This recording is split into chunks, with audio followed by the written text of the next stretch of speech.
Goddamn. Oh man. God fucking damn it. Man. God damn it. This guy. This fucking guy, man. This fucking guy. I don't know what you say that for. This guy. What is going on, everybody? How's everybody doing here today for your I don't know. I was gonna say the date, but then I was gonna say the number. Okay, I'm sorry. Welcome back. How's everybody doing? Welcome back for your 268th edition of the news. This is your May 30th edition of the news. There, I'll give you both. How's everybody doing today? As we have decided to all witness the sun come up again, and then a bunch of wrestling news come up Friday morning. So we have a bunch of interesting news. You know, we at some point, Sir K, we just have to stop telling each other not much in the news this week, because every fucking time we say that to each other, some shit drops in the morning. Every time, all week, we're like, damn, it's been a slow week, man. We got a few stories, but that's it. Friday morning, shit drops, and then right as we're done with the podcast, some shit drops every time. Dude, crazy Every man. fucking time. So, how's everybody doing? Welcome back to, like I said, another edition of the news. Welcome back to another edition of the news, man. Again, how's everybody doing? Thank you guys for joining us, as always, for another edition of the news. This is your first time watching, guys. Do not know how the show works. Every Monday, we are on here after Monday Night Raw with NHP Unscripted, and every single Friday, we are on here at 3 p.m. Central with the news. Now, if this is your first time watching, and you guys have not got a chance to get your hands on some of the official NHP merchandise, you guys can now find this live on the merch shop. That is bonfire.com. Link is at the top of the description of this very video, where you can find this beautiful piece of NHP merchandise live on the merch shop.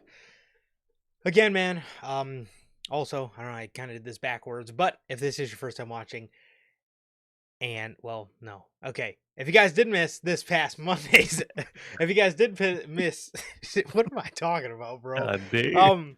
I'm fucking up all over the place. If you guys did, because this guy over to my right, your guy's right, I guess. Well, yeah, my right too. This guy fucked me up, man. This guy fucked me all up. Right before we go on, every week, man. But okay. If you guys did miss this past Monday's edition of Unscripted, Bronson Reed is a part of The Vision. You guys can now watch that live on all platforms. That is Spotify, Apple Podcasts, and if you want to see it first, join us right here live every Monday after Monday Night Raw for Unscripted, man. Also, if you guys have not got a chance, it's not up on all platforms because, well, it's the gaming stream. But if you guys did miss the gaming stream, man, and you guys do want to just watch some, hopefully you guys perceive that I'm pretty good at zombies.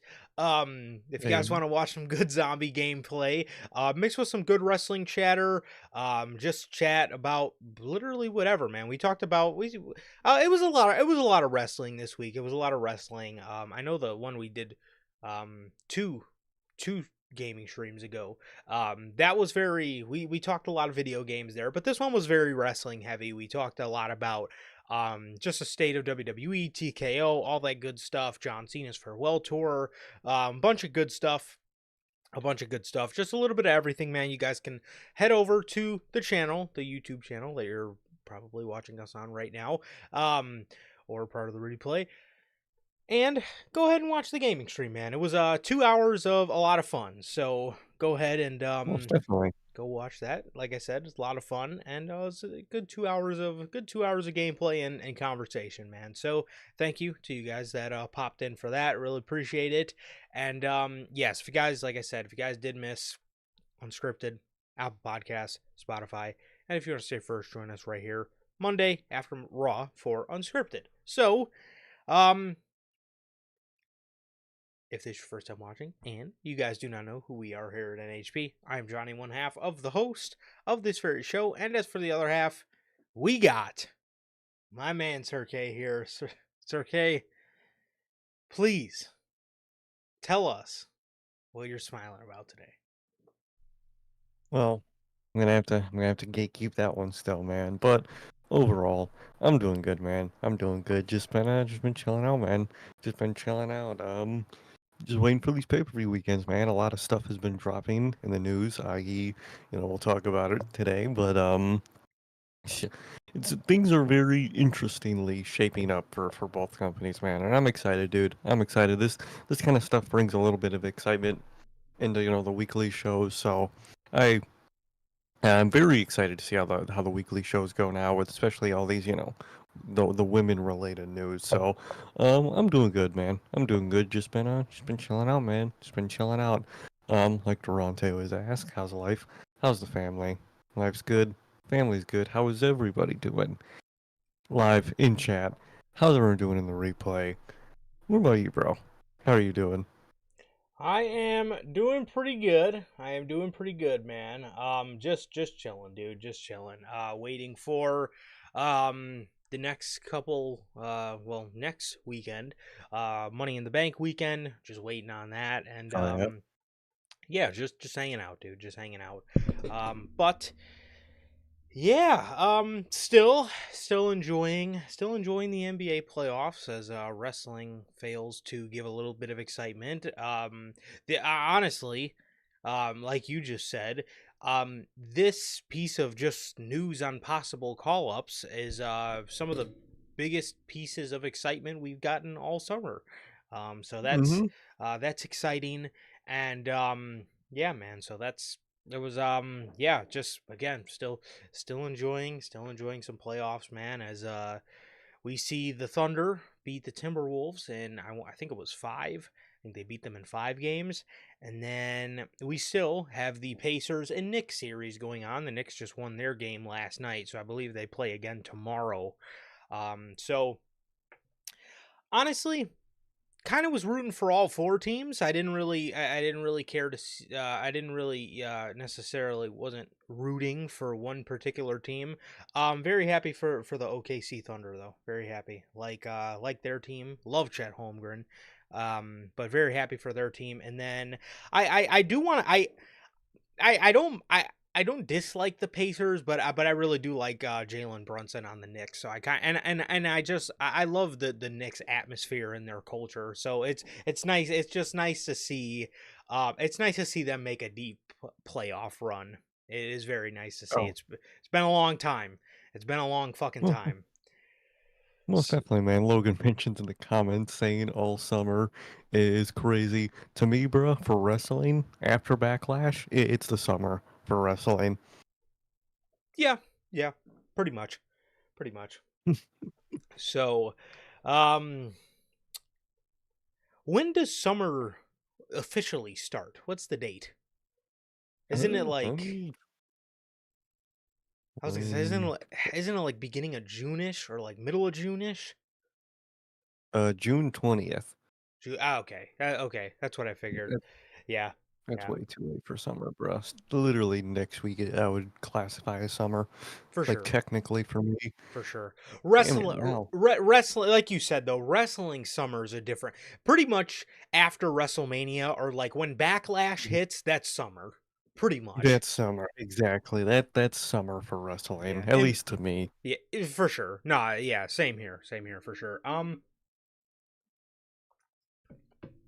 The Wolves and the Wolves and the Wolves and Knicks would have been a very good final for sure. For sure. Oh, yeah. Yeah, that would have been very good. I I'm I'm hoping for Wanna Knicks. say after years. I'm, I'm hoping for Knicks and Thunder. Hoping for Knicks and Thunder. So we'll Same. see. We'll see. But which one is it if the Pacers win? Michael Cole has to do I think so. Oh, Yeah, cuz Pat yeah. yeah, cuz Pat's cuz Michael Cole's a Knicks guy. So yeah, Mhm. if the Knicks won, Pat had to do one in a suit, and if all right, so maybe I'm in like half rooting for the Pacers just for that. But in terms of if I'm looking at this from a basketball lens, I'll go with the Knicks. If I'm looking at this from a wrestling lens, I'll go with just because I want to see Michael Cole do an episode of Raw in a Episode. tank top. That's just gonna be hilarious. But But It was fucking amazing. so yeah, the Wolves versus Cat would have been pretty tough because this last, I believe it was this season, this 2024/2025 season, they traded him. So that would have been pretty tough. That would have been pretty tough. I can't lie. But man, with all that being said, now on to the pieces of news we have here today for you all, as there is a lot. There is a lot of them. Let me.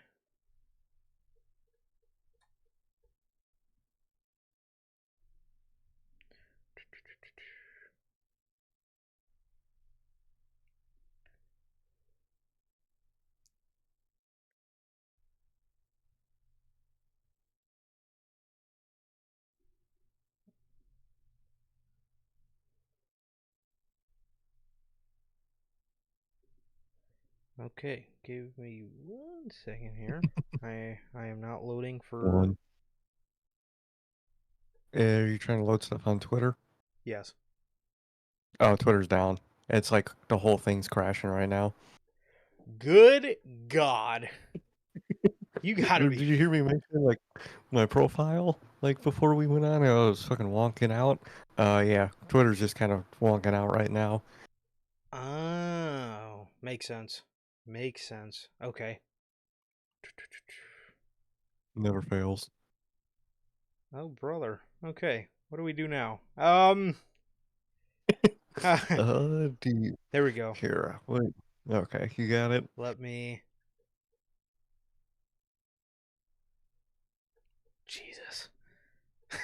It never LOL. fails. Always something. The Twitter goes down right as we start to go live.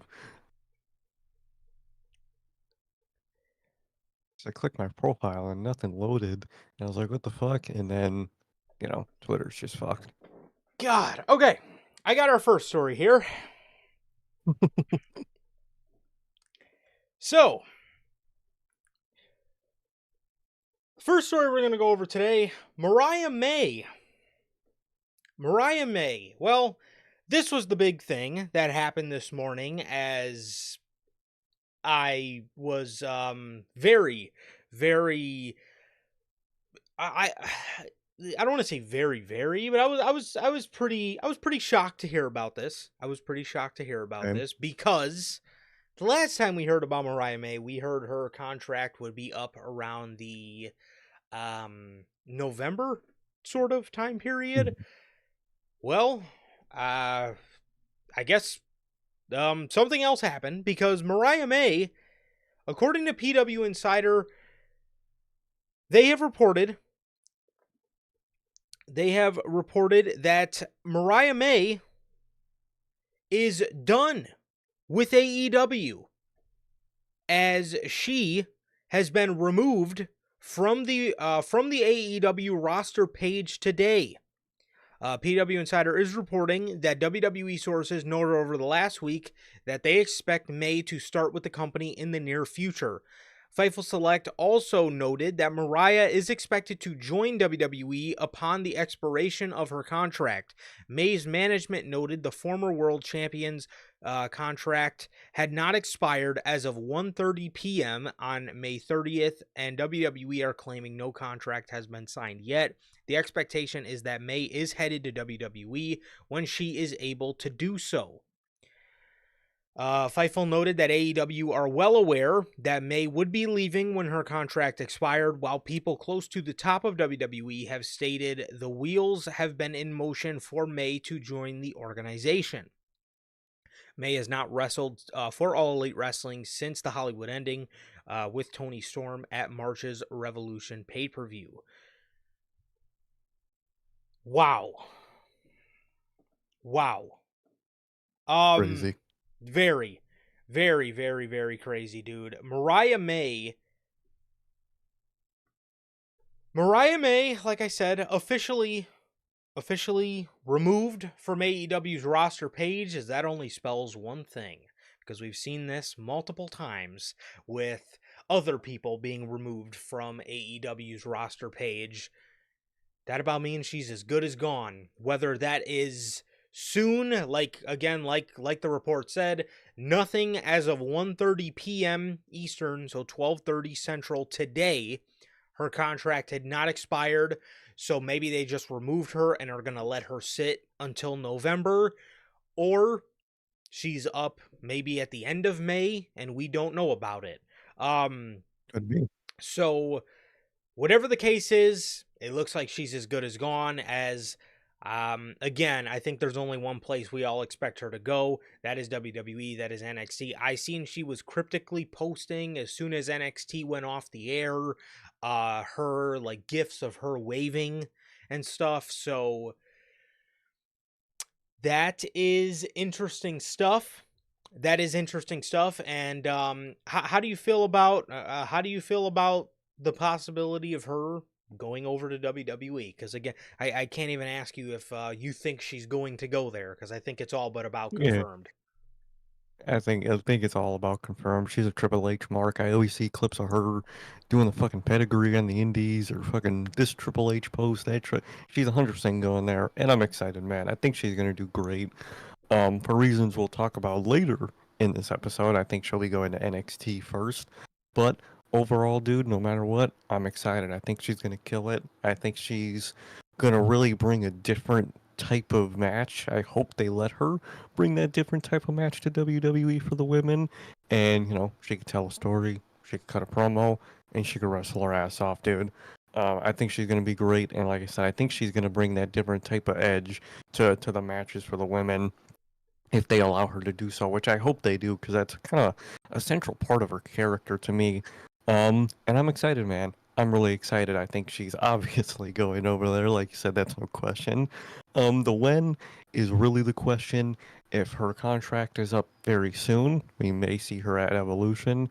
If not, maybe post Survivor Series or in the Royal Rumble, we could see her. If her contract is up around November, maybe they could wait till Royal Rumble, but we don't really know, the when, but we know that it's happening, and I'm excited, man. I think she's gonna kill it.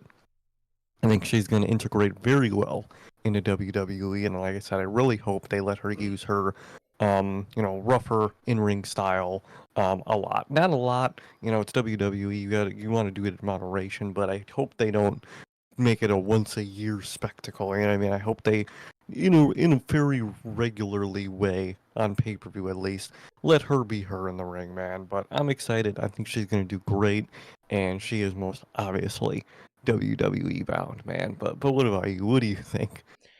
Yeah, she's obviously yeah, like I said, she's obviously WWE bound, and yeah, again, her getting removed from that roster page, I think about all but Mhm. confirms that she's done and she's going to WWE. And I can't fault her for that at all. I think she's going to do great over there. I think they're going to like her. She has an amazing in-ring style, and she had an amazing AEW run. But there was that Mhm. small little glimpse into the future that we got for Mariah May. Mhm. And that small glimpse into the future, weird enough, is when she held the world championship. Because when she was by Tony Storm, it was spectacular stuff. It was amazing. A top 5 feud in company history, in my opinion. When Tony left, Tony Khan showed you exactly what he thought about Mariah May. He thought that she was, good for a match or two, just like everybody else on the fucking roster. They're good for a couple matches, and other than that, he doesn't Special really care to occasion. you. Yeah, other than that, he doesn't really care to use you. And that's what happened with Mariah May and her world championship reign, and it fell flat on its face. It was a pretty bad title reign, to no fault of her own, but it was a pretty bad title reign. And I think that was about the biggest glimpse or indication to her that, okay, maybe I should, maybe this isn't going to be home base for me. And I can't blame her in that decision at all. And I think she picked the right time to get out, because you had what was a pretty solid run, because most of it was when she was around Tony Storm. She had a pretty solid run, and Then she was able to get out. She didn't have to have her solid run and then stick around for another 3 years and do fucking nothing.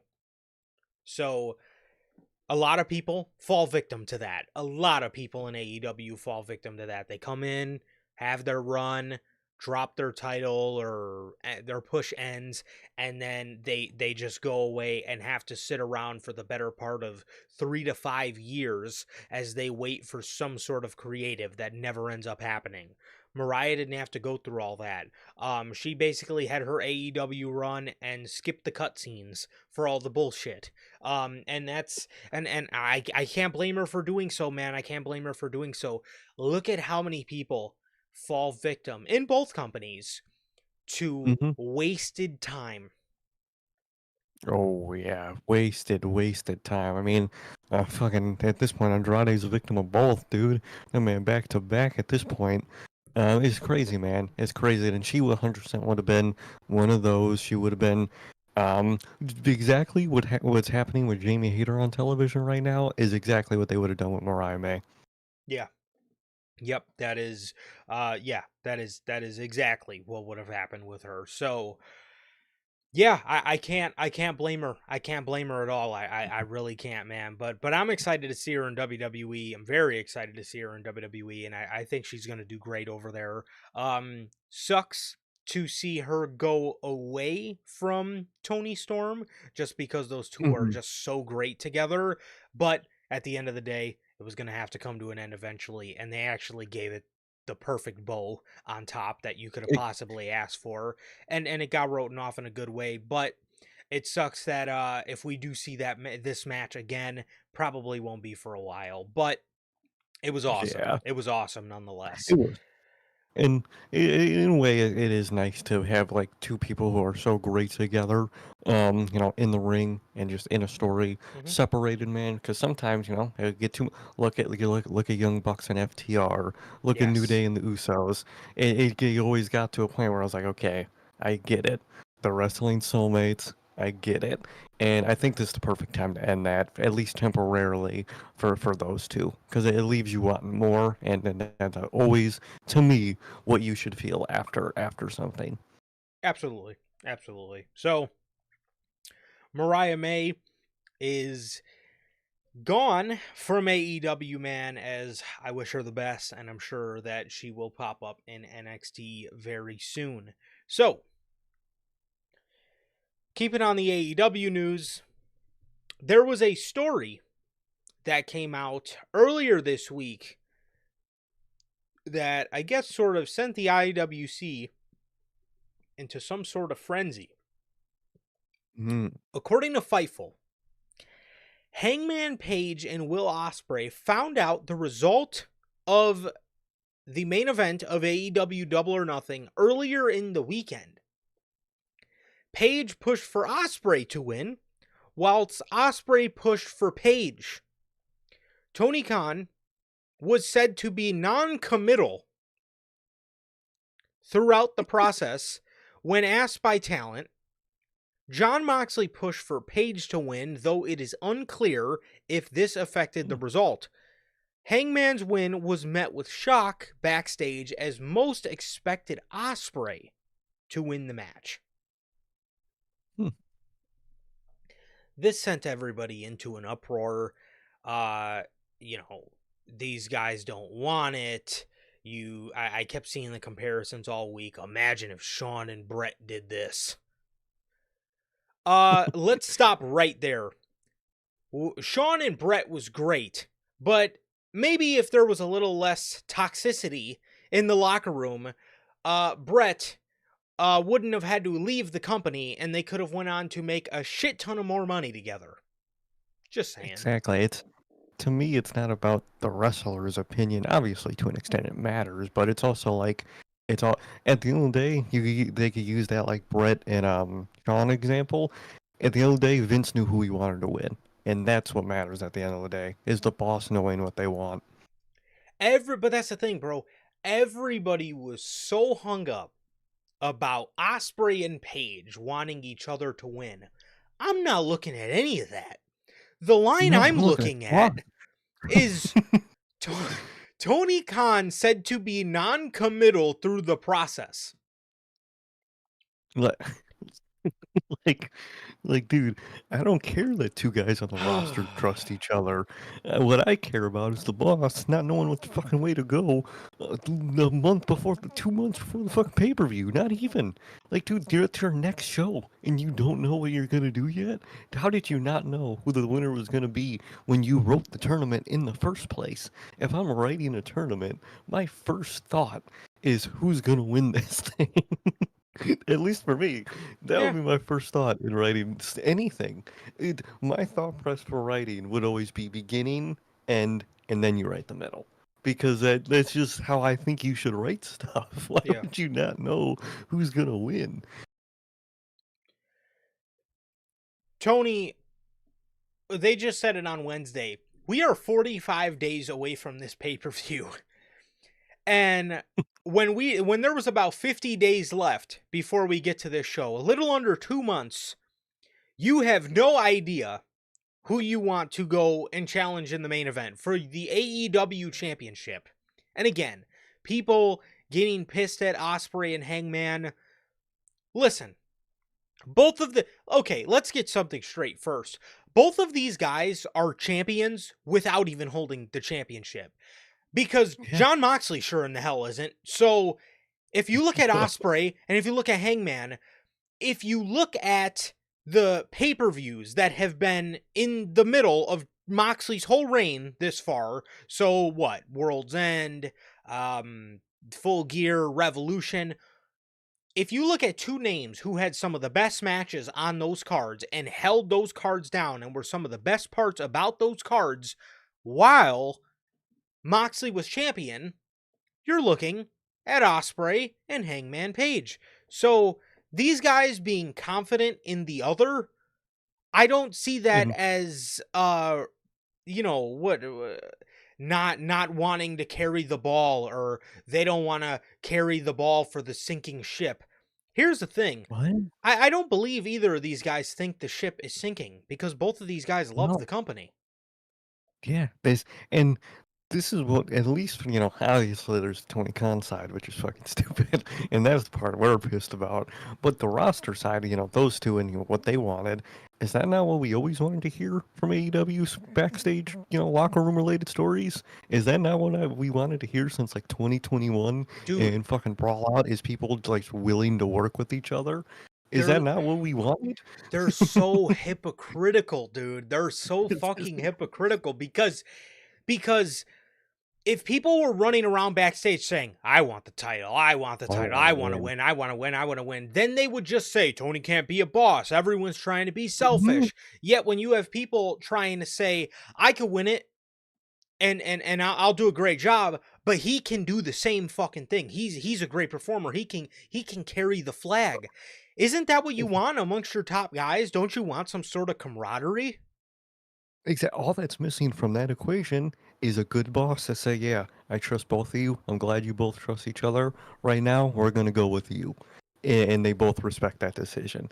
It's literally the bad part is not those two. It's Tony Khan not knowing what he wants to do. That's the missing piece there. I mean, come on, dog. Come on. I mean, everybody gets so upset when wrestlers want to be selfish, but then when they want to support each other and actually want to see each other do great and believe in each other to carry the flag for the company, they get shade thrown at them. Here's the thing. Both of these guys are the best part about the fucking show any night of the week. It's between Ospreay, Hangman, Swerve, Syndicate. Yep. Tony Storm. Exactly. It's literally That's it. Tony's 5. So either way, again, these guys, you always hear the term, you need to learn how to be a champion without holding the championship, right? That's a famous John Cena saying. Both of these guys are that for AEW. It's literally that whole little circle of guys, like you said, Hangman, Will, Swerve, all those guys. They're champs in the company without needing the championship. They're all, even though we call Hangman the main character, they're all the main central characters of the company. That's what we want, and they all get along. Is that not what we want? Uh, but Somebody I but want my look, top stars to get along. yes, but bro, if fucking these guys if these guys were in the back and they were throwing fists and hating each other and again wanting not even just throwing fists, but if these guys were in the back all being selfish, everybody's running around, the Hulk Hogan memes would be endless and people would just be clowning on Yeah. him. They can't This is win. why this company can never progress because no, everyone has an ego. It's like, dude, what do you want? Do you want them to get along and fucking willingly work together, or do you want them to fucking fist fight and throw chairs backstage? What do you want? Because And I would much rather have this. and with Osprey and Hangman, I don't even believe this is a situation where each guy is like denying getting it. I just think it's a No, situation where they're confident in each other, but obviously yeah, they're not. I everybody was taking this as if Will Osprey was like, I don't fucking want the I don't championship, want or if this. Hangman was like, I don't want this bullshit. I don't think it was like that. I No, honestly just think it was like, look, if you want me to win it, I'll I'm obviously down.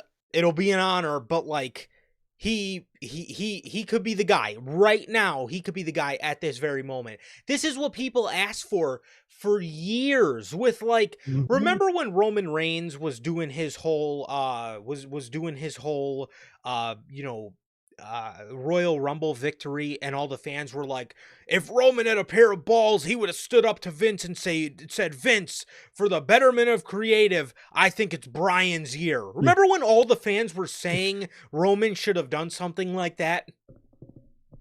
Were fans not happy? Again, bringing up Roman when Roman wanted to face Cody instead of The Rock at Mania at the Mania he tried to take over. Was that not what we wanted? Is to him to take charge and be like, no, I actually don't want The Rock. I want the fucking planned match of Cody. Is that not what we want? They're so hypocritical, dude. They're so hypocritical. So Again, fucking you hypocritical. guys are reading the wrong part of this report, bro. Tony, how the fuck do you not know 50 day? How do you not know before the tournament starts who you want to win this thing? Like what?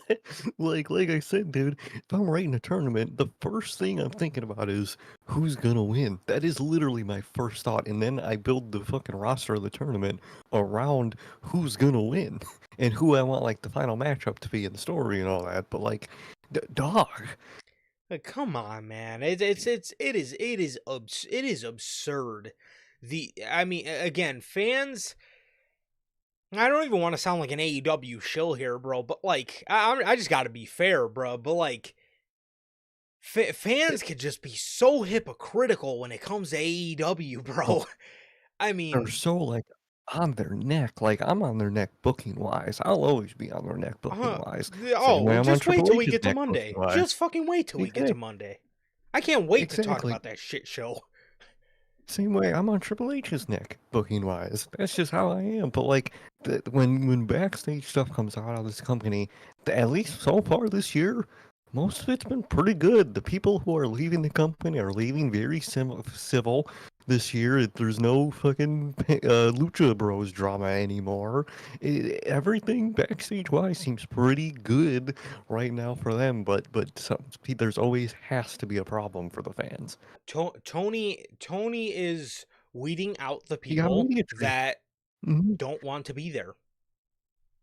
That's not what we fucking said back in 2021 for They him to do. they don't like it though. How do you let this guy go? Because this guy didn't want to be there. At the end of the day, he didn't want to Exactly. be there. Tony's booking style does not work for everybody. For a lot of people, it Mhm. fucking sucks. And a But lot of people don't want to be there. And what did we ask for? but They don't want to be people there. that want to Let be, him go.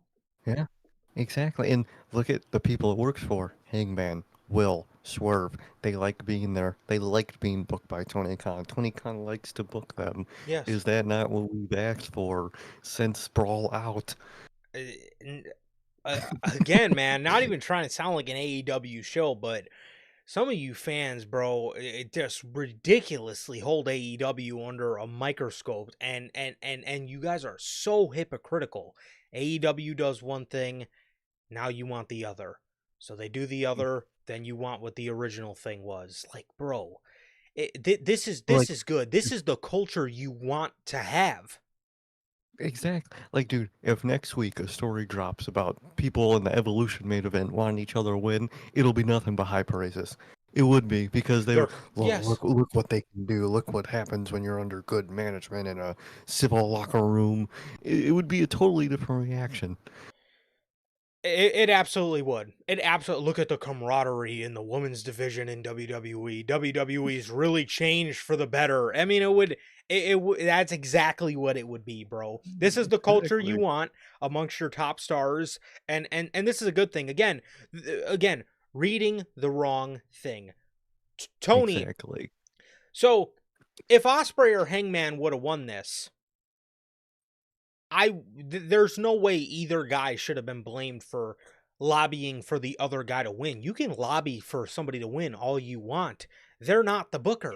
It's Yeah. up to the booker. Yeah. So if you are mad that Adam Page won the match on Sunday, it's Tony Khan's fault. If you thought Will Ospreay was the Exactly. better story or is going to give you the better matchups, Tony Khan says otherwise. So take it up with him. Do not take it up with the guys that want to see other guys in the main event scene thriving. Exactly. It's literally that fucking simple. It all rides on Tony Khan. If he just needs to know what he wants before he starts something. And that doesn't need to be everything ever. But with your biggest tournament of the year, I would fucking hope so. And I again, would hope you pe- know who's gonna win. and King of the Ring. and and again, people saying these guys are scared to hold the ball. Really? What? Because Adam These Page, guys? Adam fucking It, Page is scared to hold the ball. The same guy uh, that had Texas Death with Swerve and John Moxley, 2 hour-long classics with Bryan Danielson, classics with MJF, one of the greatest lights out matches, probably the greatest lights out match in AEW history with Swerve Strickland. And don't even get me started on Will Ospreay. Does it- anybody honestly, hold on, bro, my bad. Does anybody honestly uh, believe Will Ospreay is fucking scared to main event any show and tell any good story? Will Please. Ospreay, Mr. On interview, won't shut up about how much he loves AEW. That's all he talks about. You hear anything with Will Ospreay ever, it's how much he fucking loves Will Ospreay. Or how much he loves I was like, AEW and huh? the AEW style and the AEW matches and the locker room and their quality of wrestlers. That's all he fucking talks about. You don't think he wants to fucking take that ball and run with it? Like what? Come on, bro. Come on, man. I mean, come on now. It's like saying that about Roman Reigns. Like, Yeah, oh yeah, Roman doesn't want to be a champ. What? he's scared of the burden. What? What? What are you talking about? This is their main guy. He doesn't sheath. It's literally like saying 2018 Rollins isn't a soldier for WWE. Like, dude, he is literally AEW's 2018 Rollins with those interviews, bro. Like, how would, what? Ah, uh, I don't get it. I don't get these fans, dude. They can never be happy. I'll give them. I'll say that they can hey, never be happy. AEW can never win, bro. They can never Mm-mm. fucking win. Like, look, again, like Sir K just said, bro, when they fuck up, trust me, Oh we will be fuck. the first people on a Monday or a Friday cussing this company out, bro. but dude, But like, when it's not that big of a fucking deal, it's not that big of a deal. no, it's that simple. This is a good story. Again, besides the Tony Khan part, this is exactly what I wanted to hear from this company in a backstage setting for years now. This is what I wanted. This is what everybody wanted. And now you're mad? Never get. I don't get that shit. I really don't get that shit. What did people? Sorry, I don't want to stay on the same topic for too long. What did people say? What did people complain about with Rusev or in the early days of AEW with Pac? Yeah. Or they even tried to throw the allegations on Malachi Black. Why doesn't this guy get used? And then you'd see under that he doesn't want to fucking lose. He doesn't want to lose. He doesn't want to lose to anybody. He doesn't want to. He's selfish. But then you get selflessness. And it's a fucking problem. What the fuck? What? You don't get it. I don't fucking get it. When Punk it was in the doesn't make company, all you heard, everyone's got an ego. Nobody wants to lose. People going into business for themselves. Selflessness, and it's a fucking problem. What do you want? You just want AEW to sink. Effectively, yeah, that pretty much. you might not view it as that, but that is what it is, essentially.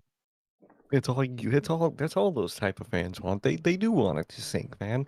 And as much for I shit on it, I don't want it to sink. I shit on it because I know it can be better. I know it can be better. I want it to be better. That's why I shit on it. That's why you shit on it. Why other people, why those type of fans shit on it, because they want to see it fail. It's the same reason we shit on WWE for all those years. Because Yeah, you got all this fucking talent and you have the tools to be so great, yet you put on that every week. You put a fucking helmet on Karrion Kross when he first fucking came up to the main roster. Like we shat on it, not because I wanted the company to just fucking shut down. It's because I wanted fucking, i.e. example, Kross at the time to debut and be fucking used as a big top guy. And somehow that same problem still exists. But that's a different topic for a different day. Yeah. I don't understand. I don't fucking understand. What did they say, man? Punk's trying to run the company. You get people who then want to see others do great. It's a problem. Nice. Kyle Fletcher. Kyle Fletcher. Holy shit. God damn, that was close. Oh, people within AEW were reportedly furious with Kyle Fletcher following his apron powerbomb to Adam Cole on AEW Dynamite. According to the greatest of all time, Uncle Dave, there is a lot of question marks here, so please excuse our Uncle Dave for his just in advance. This could be fluent, but just in case. So Uncle Dave says, I can tell you today, I'm sure I'll hear about this all afternoon, but there were a lot of people furious at Kyle Fletcher. Because at the end of the day, whatever you want to do is whatever you guys agree to do. What the Uncle Dave, what dude, the hell? that man is so illiterate. Because at the end of the day, whatever you guys want to do is whatever you guys agree to do, and everything like that. But Adam Cole has a history of head injuries and concussions. He's had concussions and head injuries. We know. Oh God, this guy. We know. He's had concussions and head injuries. We know about, and he's had concussions and head injuries that hasn't been public. Oh. There have been other times where Adam Cole hasn't been off television because he had a head injury and it just never came out. So you have to be careful. Not just with Adam Cole, but just with anybody, with anybody's head. There was a lot of very unhappy people with Kyle Fletcher because what was this dude thinking? What was he thinking? I don't have an answer. Okay, so to translate this into English, people are very upset at Kyle Fletcher for doing a spot like that because of Adam Cole's history with concussions, head injuries, and apparently, news to me, Adam Cole has had some head injuries where he hasn't shown up in a long time because he's had some injuries and it just has never came out. So people look at Kyle Fletcher and said, dude, what are you thinking? Yeah, exactly. It's just a stupid moment. There so far there's not like a pattern of him fucking up and being careless like that. Not that any I remember. Yeah. So yeah, the moment was really fucking dumb, and he should not be fucking trying that shit. That was such a close goddamn call. That was a really close call. Mm. I'm not too heated on him specifically because, I mean, again, this seems to be not a pattern for him so far. So if more comes out, if similar situations, obviously that presents a pattern. But so far it doesn't. It's just a dumb moment or a dumb mistake in the moment. So I hope he learned from this to not fucking do that dumb ass spot. Yeah, 100%. Yeah, I mean, it it's sports. It's an accident. I obviously don't believe Kyle Fletcher meant to be reckless or purposely dump Adam Cole on the top of his head. Um, purposely. Um, in saying that, in moments like that in hindsight, you wish he would have had better awareness, but obviously I don't want to play armchair quarterback because, it's Exactly. easy to say that, but until you're in that position, you can't really say much. And again, I don't believe Kyle meant to dump him on his head. I would just probably stay away from spots like that with Adam Cole, or just any sort of dangerous spots, any sort of brain Hmm. busters or anything where his head could be damaged. Those kind of things you obviously want to stay away from. But again, it's easy to say in hindsight that he should have been more careful. But again, nobody likes a fucking armchair quarterback. And again, it's easy to sit Yeah. there and say, well, he should have done this, he should have done this, he should have done that. It's easy to sit there and say that, but it's obviously different when you're in the ring performing. And again, Kyle's a great performer. He's always Yeah. Kyle gives a bunch of brain buster type moves and all those kind of things, and nobody's ever got hurt. You know what I mean? So Exactly. it's not, again, I don't believe it's a situation where I think Kyle Fletcher was just like, this fucking dude sucks, I'm gonna go and dump him on his fucking head because I'm pissed off at him. But it is it obviously does suck, and it obviously is a scary spot. Again, I would probably stay away from things like that where you would even risk, slamming his head on the back of the apron. But again, it's easier to say in hindsight. So yeah, I mean that.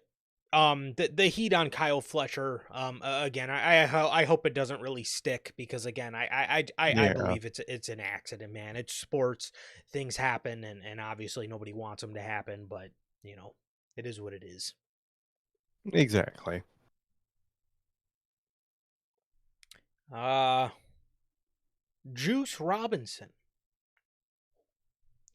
where has Juice been? Well, we have an update on Mr. Robinson, as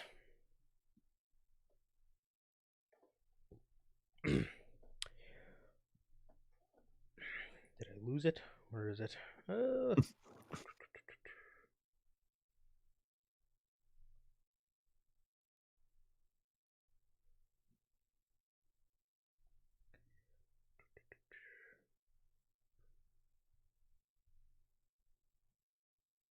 Here we are. Okay. According to Uncle Dave, Juice Robinson was backstage at AEW Double or Nothing and should be ready for a in-ring return very soon. Hmm. Um, this is obviously good news. Also, sorry, I forgot the other parts of the story. There was a conflicting report from Fightful that said it has been said that Juice is further away from a return than originally anticipated. Classic. Classic fucking wrestling news. I.e., he's there. We don't know if he's back ready or not. We don't know when. Um, Classic. A whole lot of words to explain. We don't know. So it's very interesting. I hope he's can be back soon. I always hope that for somebody. I feel like if he's backstage usually, that means someone's generally close to coming back usually.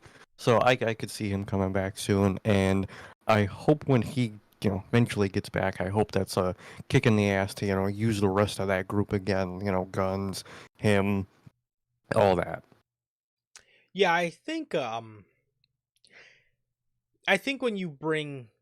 hopefully when you bring him back, it should be around the time you're gonna get Jay White back.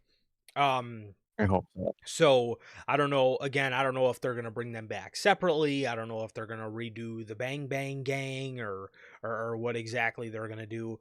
I just hope everybody gets used, man. Obviously, what they did with I the hope so. guns was criminal. Honestly, what they did with the whole Jay White and Adam Copeland story was pretty criminal Oh, as that was well. so So, criminal.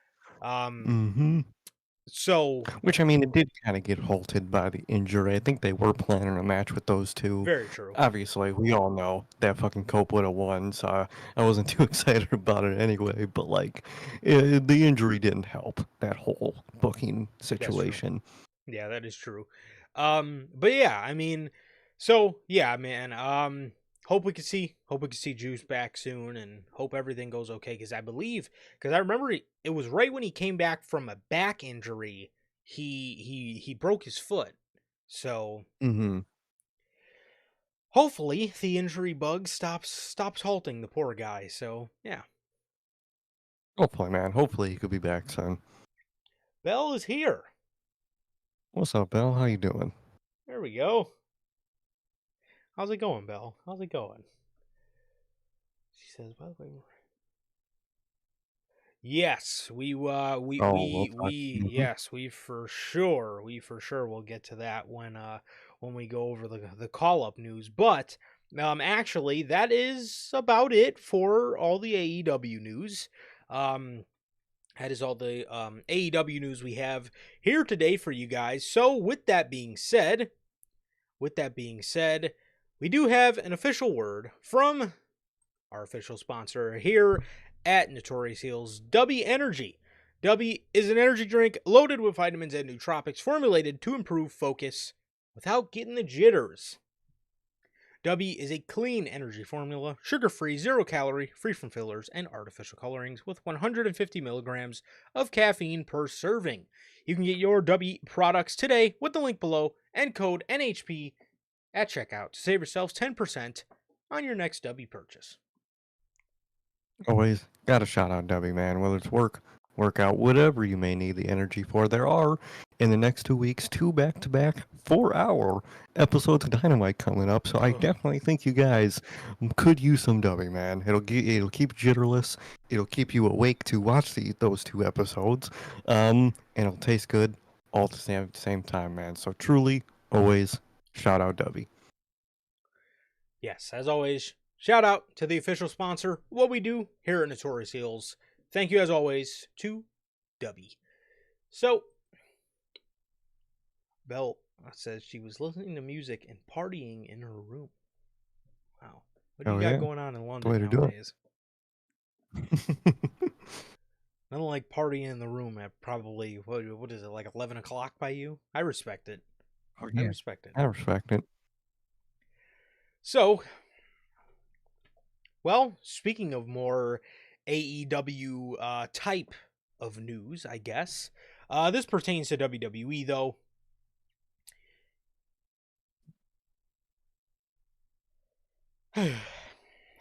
So, WWE have announced the all-in weekend lineup as WWE have announced the Great American Bash, an NXT pay-per-view, the NXT Great American Bash, for Saturday, July 12th, the same time All In goes on the air. Now, what they also announced as Saturday night's main event was this. Another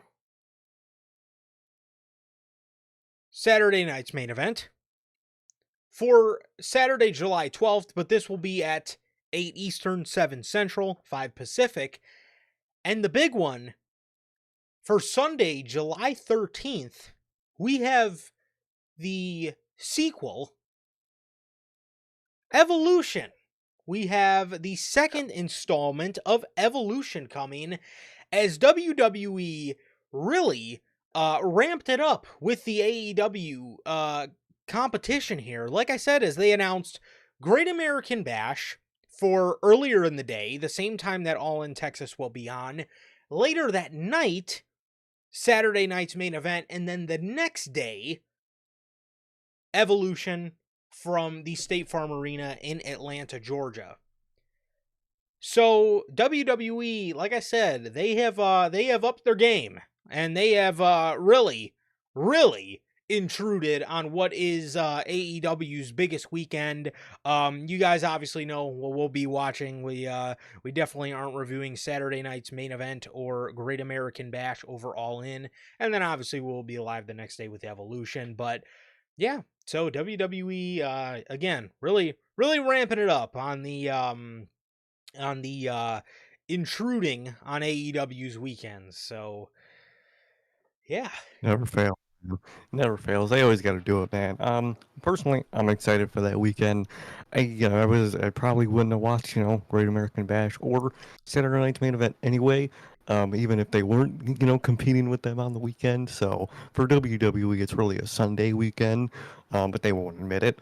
Saturday, All In. I'm excited, dude.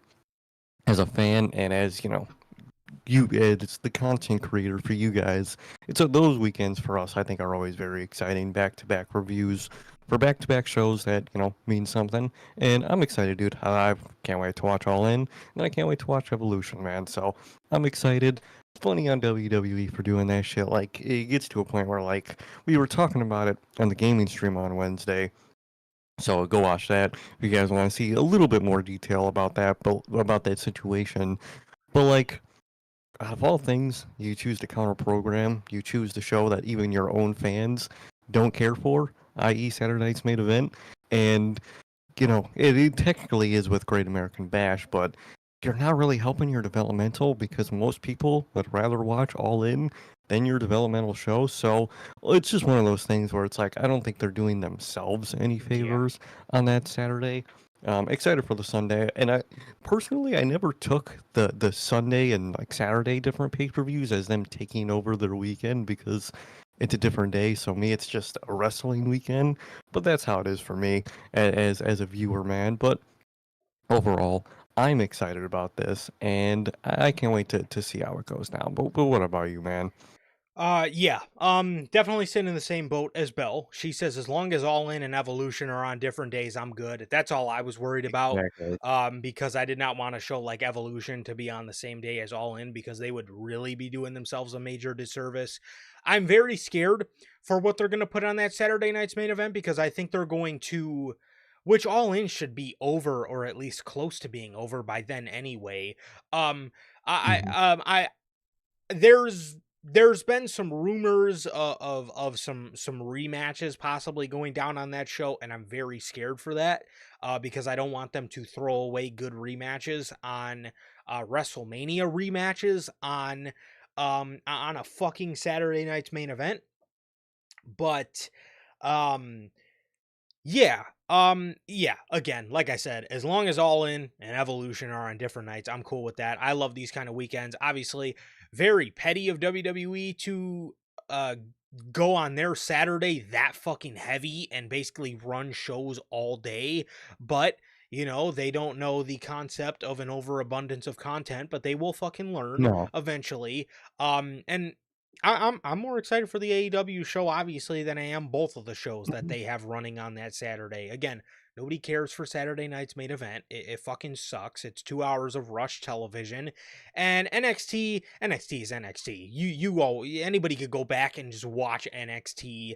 It's not a show that you gotta be there for the live atmosphere, or anything like that. No. So you know it's WWE intruding on what is going to be a weekend that is AEW's weekend, and I'm sure AEW will outclass them at least on the Saturday. Don't want to say anything for sure on the Sunday, but I'm sure I'm at least confident that Tony will put something together that will make that All In Texas show the best show of the weekend. I hope. Mhm. But I hope he um does.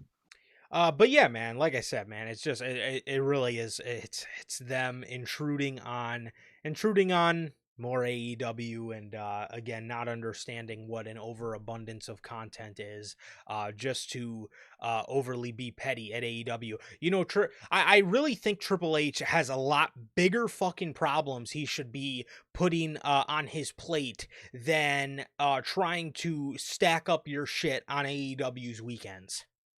My opinion, but Literally. You um you could really refocus what you're doing and help your own product if you didn't do that. yeah, but like I said, man, a little scared to what they're going to put on that Saturday night's main event, just because I don't want them to throw away stuff on a fucking Saturday night's main event show. So we'll see, but yeah, I mean, typical WWE, I guess. But yeah, I mean, are for people that just strictly watch WWE, I mean, are you trying to burn people out at this point? Like, way to burn that. Oh, I have to go watch Bring American Bash. Oh man, I gotta go watch Saturday Night's main event. I gotta be up tomorrow and watch. I believe it's like, God Come on, damn, dude. bro. It's way Um, too much content. no, for sure. For sure. So speaking of intruding,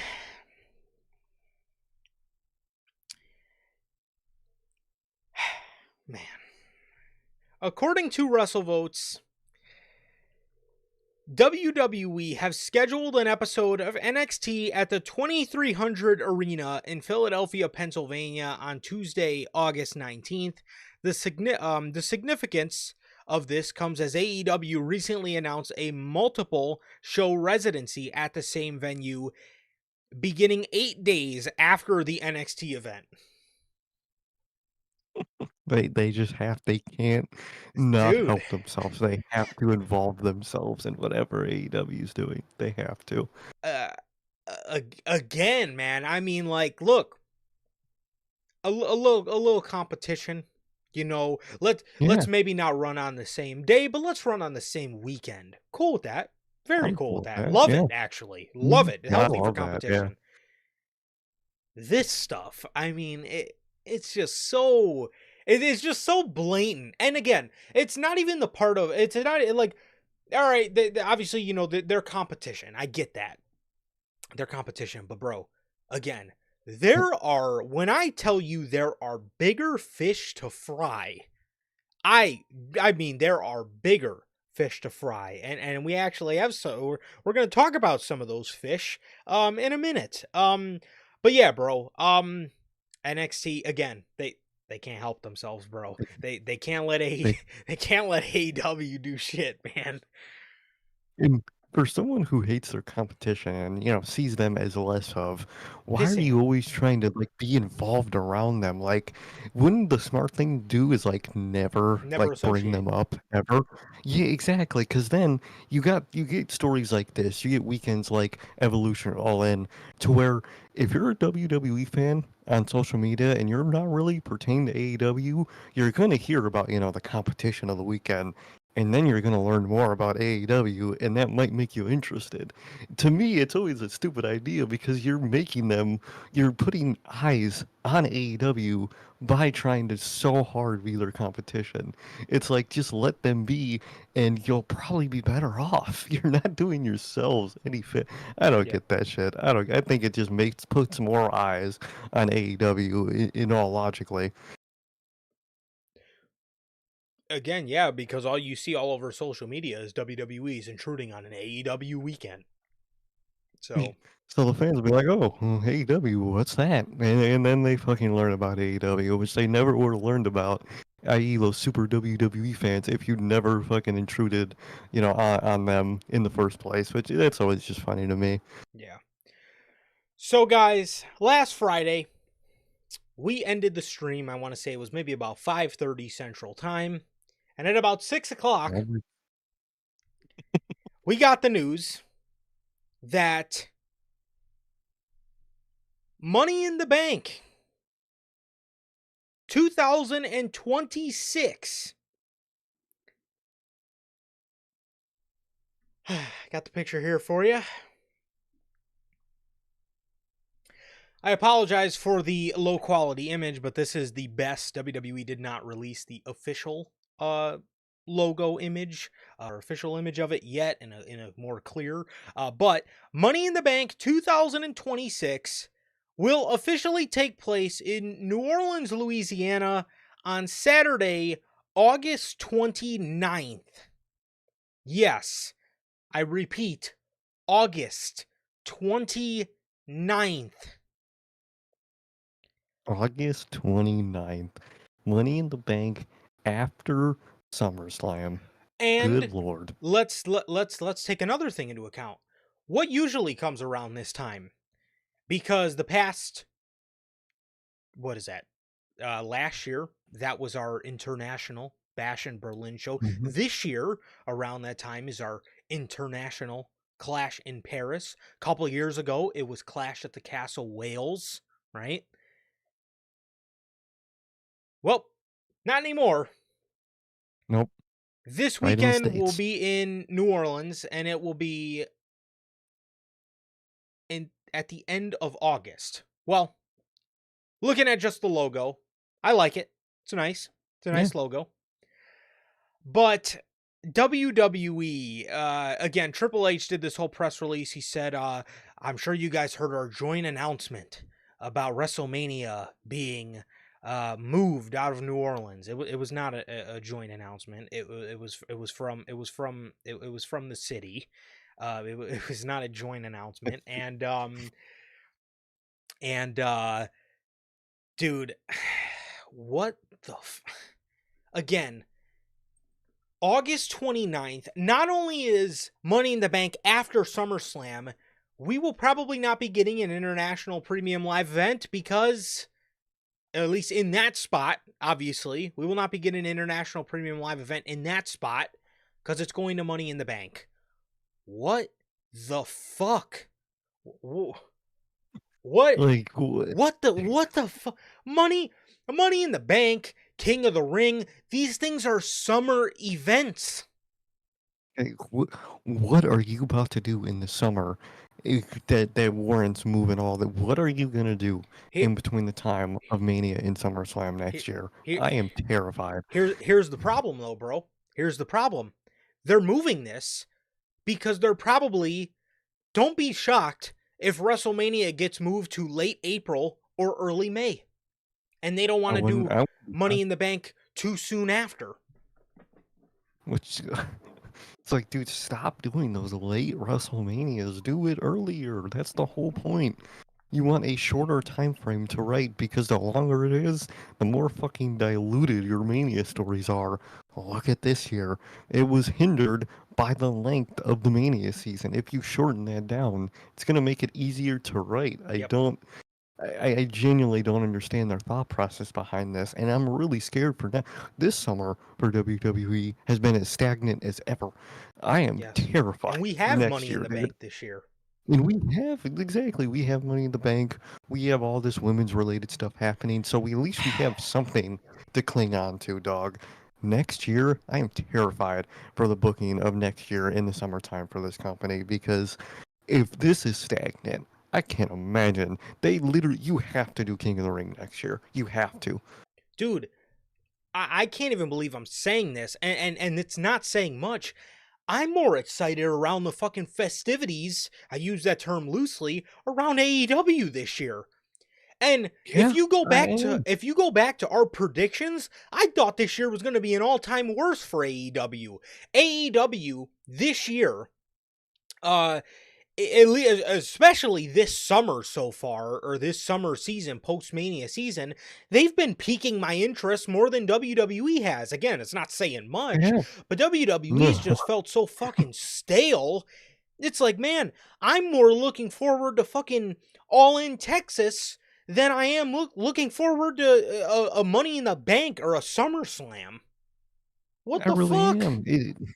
Like, I don't get it. I don't get why you're making your summer so stagnant when we constantly, for like 2.5 years straight, complimented WWE for how special the summer felt.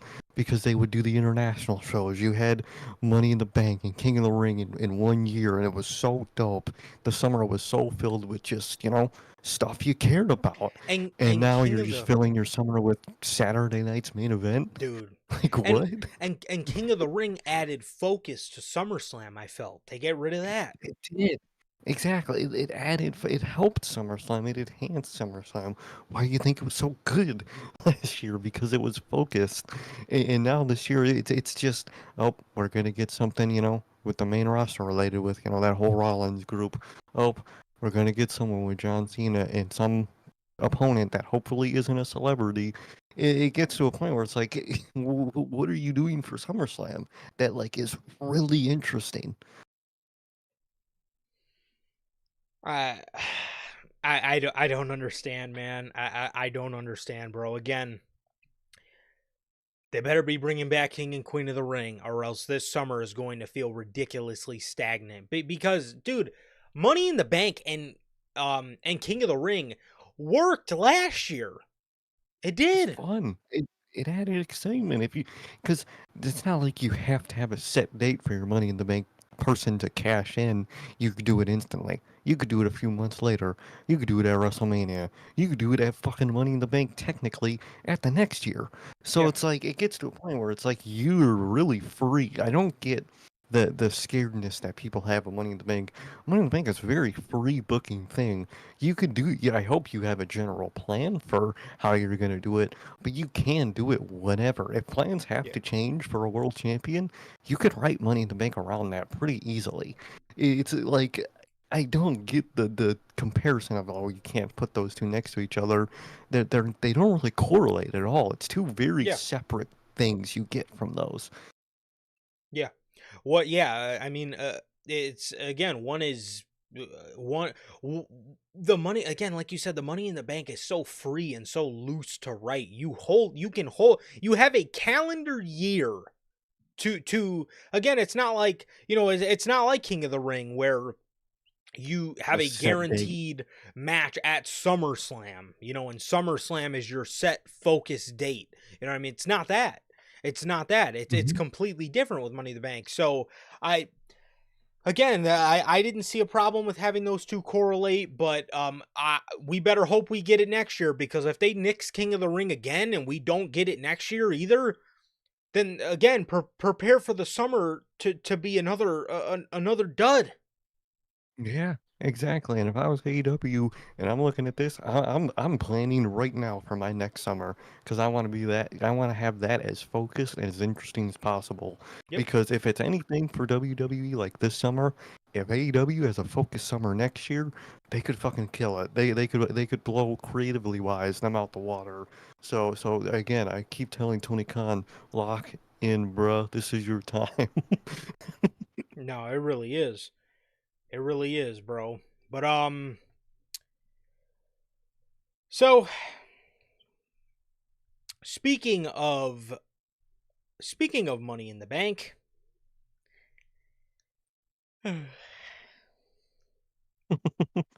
man, uh, Good Lord. where? Okay, here we are. Speaking of Money in the Bank, bro, Triple H is reportedly not a fan of Money in the Bank. Dog. According to WrestleVotes, Triple H is not a big fan of the Money in the Bank. They say, I've been told Triple H is not a big fan of the Money in the Bank prop as a whole. So maybe this has something to do with creative-wise, why they want to, creative-wise, what they want to do with it. Triple H's reported thoughts on Money in the Bank could indicate why he was hardly involved with the concept during his in-ring career. Triple H never competed in the Money in the Bank match, nor did he ever hold the briefcase or ever been cashed in on.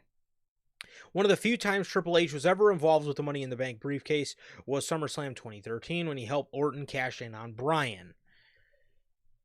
Though it is said Triple H is not a fan of the concept. Dude. Why? It's the easiest thing to book, dude. I'm sorry. I really don't get people's like gripe of money. It's literally one of the easiest fucking main things you have in your calendar year to book. Yeah, you know what? War games can be hard to book when you got to do it every year. Royal Rumble could be hard to book. You're not sure who to win. But like for Money in the Bank, dude, it's literally you have a year to let this person do it or not. And yeah, it could be a baby face, it could be a heel. Like I don't understand the confusion with Money in the Bank. And to me, I love when there's a Money in the Bank holder on TV at the time because it adds pressure to the world title scene, Unpredictability. especially when they're written good. Hmm. Could they cash in on this person? Could they cash in on this person? They don't like this person, but this person might make more sense to cash in on. It adds a really interesting part to the show, and I genuinely I don't understand the beef. Even with Tony Khan's confusion on his little contract version of it with Christian Cage. Hmm. What is so confusing about booking this? It's literally to me at least, what I'm thinking about, it's the easiest thing to book, dude. Tony's And is even uh, easier. Tony's was way easier. He could have literally had anybody take it from the holder at any moment in time. Like, it's literally like I don't understand the beef, and I don't understand your hesitation. And at the end of the day, even if you don't like something, if that's so ingrained in your yearly calendar, okay, figure out how to book around it or how to book it. Oh, I don't know who's going to win the Royal Rumble this year. Let me just move it or let me not do it this year. It's like if that's in your calendar, learn how to do it. I don't get it.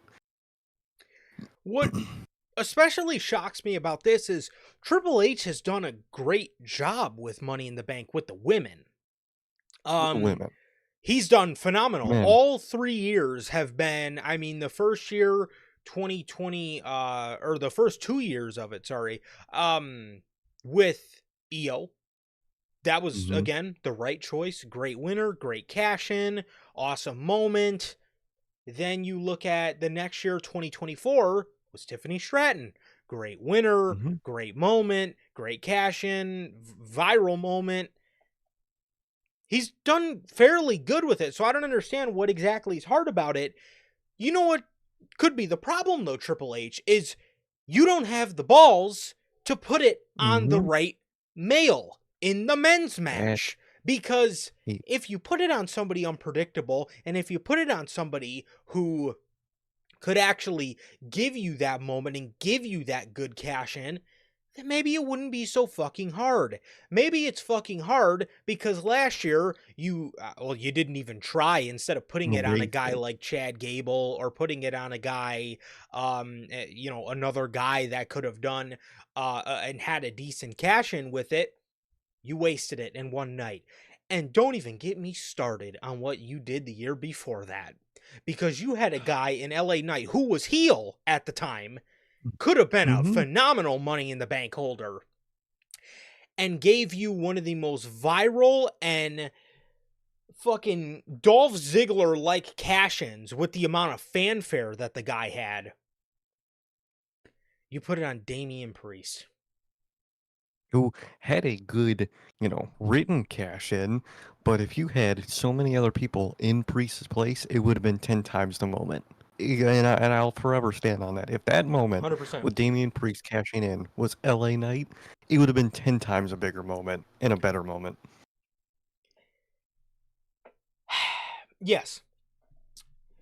Uh, Priest, but again, yes, the moment with Priest cashing in, it was good. It's But good. again, Hmm. I will stand Great. I will stand on saying if you are at WrestleMania 40 and instead of hearing that Judgment Day music, you hear LA Knights music, that crowd Oh, would have fucking erupted. That crowd, it would that have been cra- an explosion. it would have been it would have it would have again.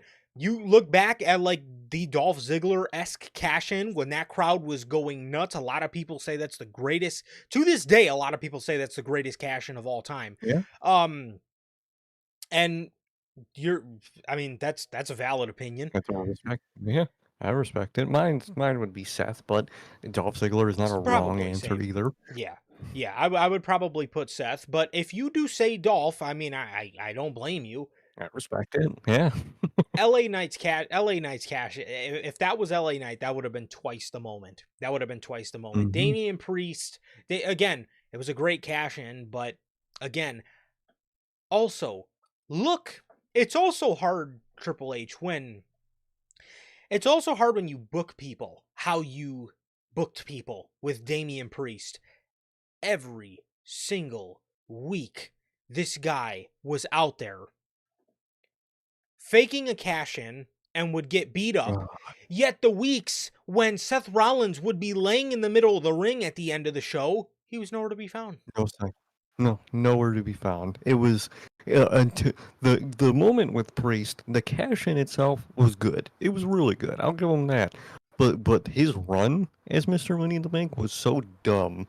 Cause like you said, every week he would beat people up, and then he would try a cash in. It would fail, and then he would have the opportunity and never actually do it. It was so stupid. It was, and again, of course, it's going to be hard when you don't fucking try. Exactly. When you just play it safe. Oh, what like this year for if like Seth would be a fine Mr. Money in the Bank, he's the safe option. I don't want Seth to win it. He's too safe, in my opinion, to win it this year. I want an LA Knight. I want a fucking Solo, a Jacob Fatu or Carmelo Hayes, Carrying Cross, somebody. bro. Carrying Exactly. fucking Cross, dude. I want someone new, someone up and coming. That's the whole point for Mr. Money in the Bank to me. That's the whole point of it. Because you could do your Royal Rumble winner most of the time of being a safe one. Okay, but the Money in the Bank, that's the one you take the risk on. So look back to that Money in the Bank that Damian Priest won. Every single competitor in that match had never been a world champion before. Exactly. That's the kind of That's shit what I I want to want. see. That's the kind of shit I want. Mm-hmm. We just talked about some of the greatest cash-in holder, briefcase holders of all time, Rollins and Dolph Ziggler. When they won their briefcase, what made those wins special? Those guys had First. never been a world champion before. Mm-hmm. And the Money in the Bank winner, when they win the title, they don't have to hold it for long. At the end of the day, that's their first step, if you book it right, into that world title scene. Maybe they're not ready to hold the championship for that long, and maybe that's the point. Is they took the opportunity, they got it in that moment, they held it for as long as they could, they didn't hold it for a whole long time. That's their lesson. The next time they win one without the Money in the Bank, it'll be more focused. That's the whole point of Money in the Bank, dude. That's the thing that bugs me about the idea of Rollins winning it though is just like you said, Hmm. it's so It's safe. too It's safe. just like, It's really? boring. I- I- No, It- it is. It is. Again, if Rollins was going to win that briefcase, it should have been the year Austin Theory won it. That's yeah, exactly. if he was going to win it again. It should have been that year. This year, Like, again, it's too safe of an option. You and two, you can obviously say a guy like LA Knight. I think LA Knight has done more than enough to prove to you that he should just be put in that main event scene and not straight have up to mean have it. Money in the Bank propel him to that. If you're looking at a talent that is just fucking perfect for Money in the Bank this year and embodies what a Money in the Bank holder should be, it's fucking Karrion Cross. It's literally every potential person in that match, and I love Seth. Except Seth, you have Yes. Karrion Cross. He's perfect. Solo, he's perfect. You have Jacob. It's perfect. Even like I said, even if you don't do Jacob and you put Carmelo Hayes in that match, I think it'd be perfect. Everybody would be a cool one. To me, except for Seth, because it's too safe. Way too safe. Way, way, Hmm. way too safe. Um yeah, I mean again, if you don't try with the Money in the Bank, then obviously it's going to turn out like shit. But yeah, I mean again, sort of shocks me cuz he's done very good with the women, but he has yet to get the men's right. Yep. Yeah, and I really hope he gets it right this year, man. Yeah, he cannot go with Rollins, man. He cannot go with No. Rollins. Um, yeah, man, I don't know. I don't know, man. I don't understand. One of the most fun concepts, one of the most easy concept, a concept that has given us some of the greatest moments in this company's history. You look at Edge, his cash in on a bloody John Cena, Mhm. it's an iconic moment. Ziggler, Money in the Bank gave CM Punk his first world championship. Rollins, again, even Priest had a great cash in, or Priest had a good cash in. Could have been a great cash in if they went with a different winner. But last year, if you would have put the thing on a guy like Chad Gable to give him his first world championship, I mean, fuck, you didn't do anything with Gunther any fucking way. I mean, what did it matter? Yeah, literally. Try something, please. Take a risk. Again, that's why that's why this year, man, I am just really hoping that final Money in the Bank spot on Raw goes to a guy like Karrion Kross. He just fits the mold. He does. He He does fit them all. right now he is the embodiment of WWE taking a risk. Get this fucking guy off of backstage segments. He is so Mhm, great. and imagine his little interactions with people if he had the Money in the Bank briefcase. You know, how much more Bro, interesting that would make every one of those interactions. Come on. It's perfect for him. it's not hard, man. It's not hard. And Karrion Kross, his character is so smart. He's not even a guy like Damian Priest where you have to send him out there to fake a Oh, cash in every week. Have him again. His character is so smart. Just have him pick his spot, and the one time he goes out to cash in, he actually does it because again, he's not really the kind of his character is not really the kind of guy that's going to be undecided. He's kind of a guy who sees into the future. So have his one shot exactly.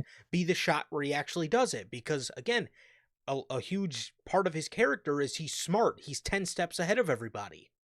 It's perfect for him. Imagine. It's literally imagine in his character, he's in the background, kind of lurking in the background of a certain world champion, and people are like, "Oh, dude, he keeps being in the background. He keeps, kind of involved in him. He could cash in on him. Boom, cashes in on the other champion. You just completely psyched people out. That's the type of shit that's perfect for Cross. Look That at that's the kind of shit I want from a Money in the Bank holder. look at his catchphrase. Could you imagine him Mhm. going up to a world champion and saying "tick-tock" as he holds up a briefcase that has an hourglass Mhm. on it? Because time's ticking for It's them, and they don't perfect. know who's. It's so perfect, dog. Come on, bruh. And guess what? Who does Karrion Kross beef with so heavily in WWE? Sami Zayn. Looks Imagine to be winning. Sami Zayn Mm-hmm. wins the world championship on top of the fucking world, and the Raw after Mania gets cashed in on at his championship celebration. TikTok. That was TikTok. He told him he's gonna be, and he told him he'll never be a world champion. Maybe the reason he told him he'll never be a world champion because he knows if he wins that briefcase, that's his main target if he's champion. What the fuck? Come on. What the That's fuck? long-term storytelling. Not the same fucking Judgment Day fucking segment every Yeah. week. That is long-term storytelling. I mean, God, what the. Eh. The hell, man? Come on. Or, or imagine in the carrying Cross wins the briefcase in the fall. Sami Zayn gets a shot at the title, Yeah. and he told Sammy, "You're never going to be a world champion." Sammy, who is about to win It's the a pick. world title match, cashed in on and gets made a triple threat. Karrion Kross puts him to sleep. WrestleMania comes around. Cross versus Zayn for the world title. Sammy Look at that. finally, breaks the Karrion Kross curse. That's fucking awesome. Great. It's super fucking dope. I That's just what came I up with that want on the from. fly, and it's difficult for Triple H. So difficult, dude. You could literally, out of all the potential people except Seth in that match, you could come up with a dope ass story. Solo and Jacob, those two are so intertwined with each other. Either of those two winning, you can make a good story out of it. Carmelo, he's tied up with a former world champion in The Miz. You can make that an interesting little thing. Like, dog, it's so easy. I spitball another thing for you. Seth would obviously be very mad at that Karrion Kross because he took the briefcase from him and maybe he wants it. Karrion Kross don't got no help. Mhm. Who did we hear rumored to be in a group with Karrion Kross? The Righteous to come and help him against Rollins' group. Maybe they take the righteous path against Seth Rollins' vision, and this is the like, come We're on, dude, it spitballing this right, shit off the dome, bro. Come on. it right itself, dude. You could literally just pick a person to fucking be Mr. Money in the Bank, and you could just write shit around them so easily, dude. I don't get the difficult part about Money in the Bank. It's the easy. When we say it's the easiest thing in the book, this is why. This is why. Put it on Cross, bro. Cross is your best option. I'm just saying. Again, Even Logan in the comments, Solo winning, cashing in on his own brother. Look at that. And that would also make Jacob jealous. It's like, dude, literally yeah, anybody because winning. because imagine Jacob is about to cash in, or Jacob is about to take the briefcase off. Maybe Solo, maybe another talent bumps Solo into the ladder. But Jacob sees it as, maybe Jacob didn't see all that. Oh, Maybe Jacob just thinks Solo just pushed him off the ladder. And then Solo grabs the briefcase. Simple. It's simple.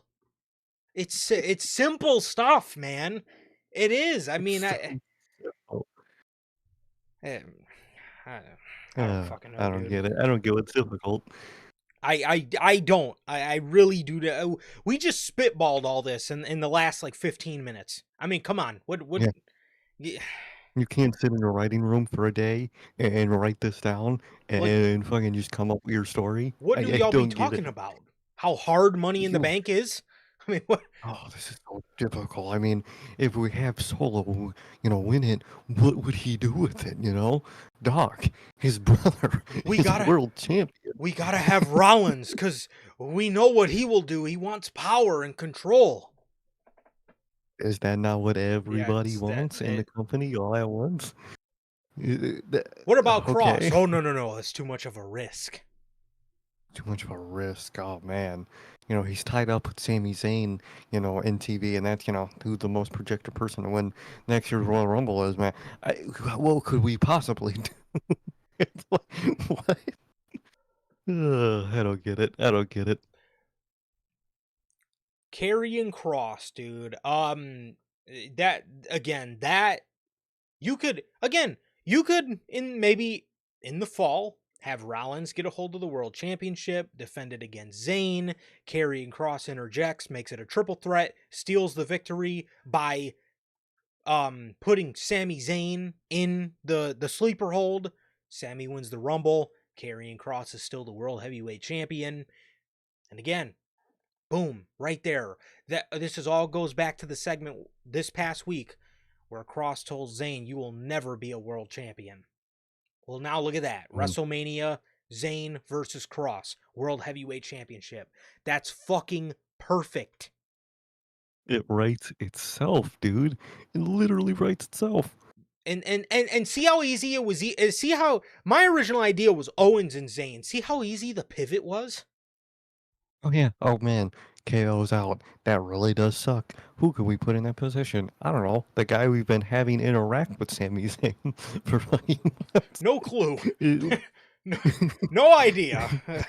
that naturally got over, lucky enough, at the same time around Money in the Bank. Look how perfectly that shit aligned. Come on. God, WrestleMania. WrestleMania is perfect, bro. Karrion Cross for Mr. Money in the Bank. Perfect. I swear to God, if we get that last qualifying match and if he's not in it, then we're probably getting a Seth victory, to be honest. Probably, to be honest. Okay. So,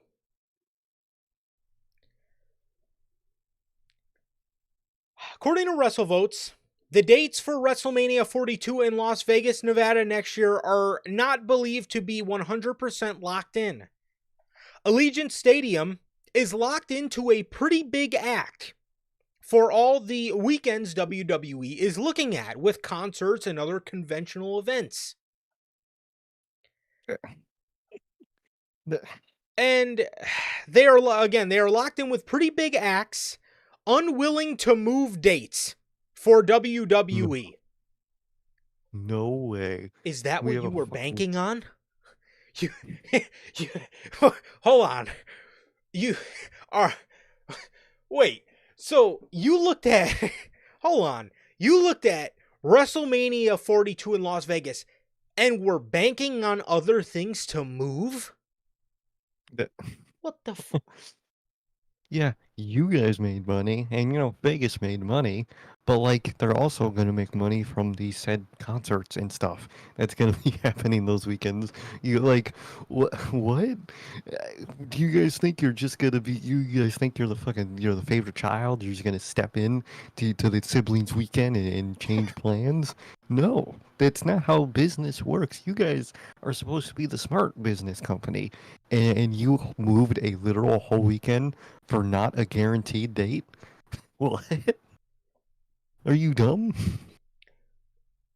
You mean to tell me you done screwed over New Orleans because you were banking on places you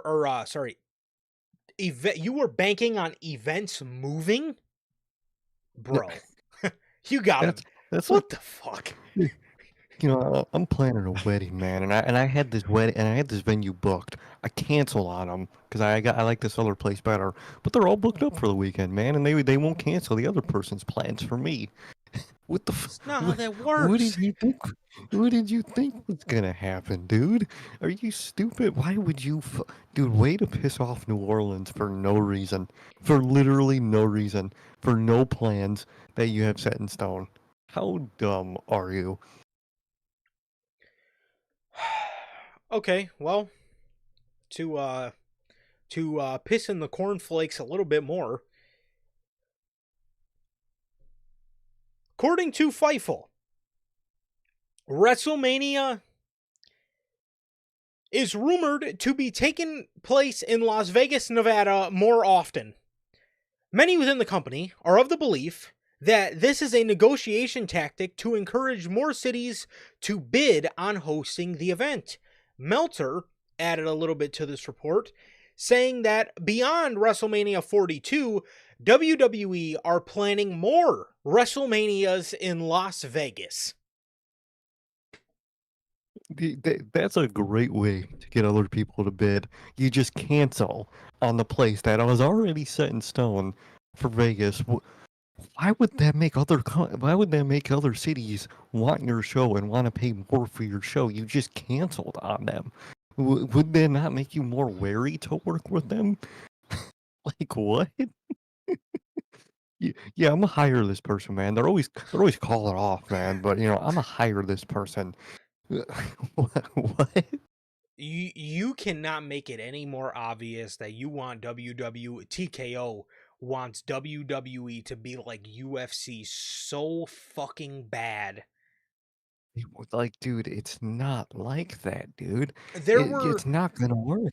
there were people that I were seeing, saying, "Oh man, I really didn't care to travel to New Orleans again. I've already been to the I think it's called the Caesars Superdome now. I've already been there. I don't want to go back."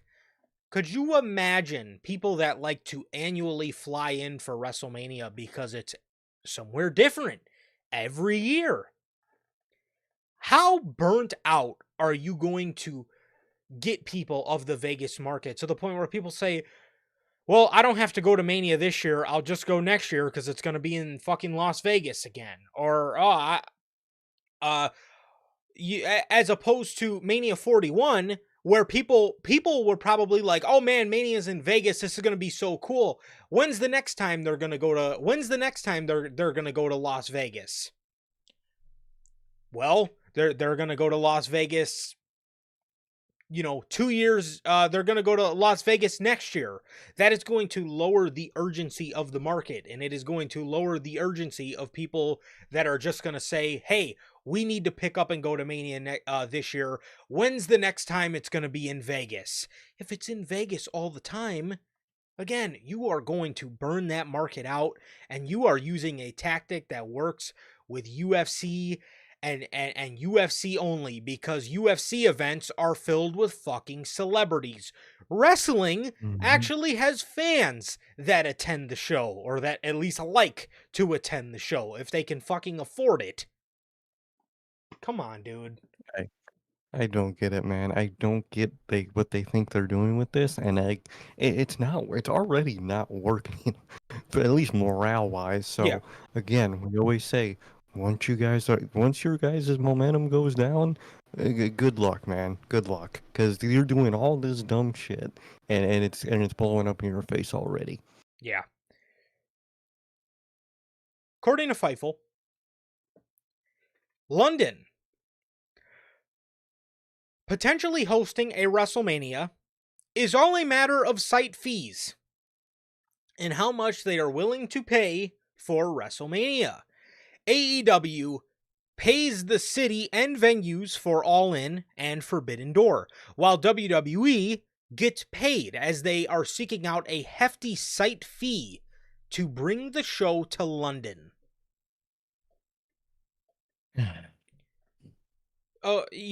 Should we do something fun for the fans and give them WrestleMania in London, and just give them something that is just probably just going to be an unforgettable event, first time Mania is overseas?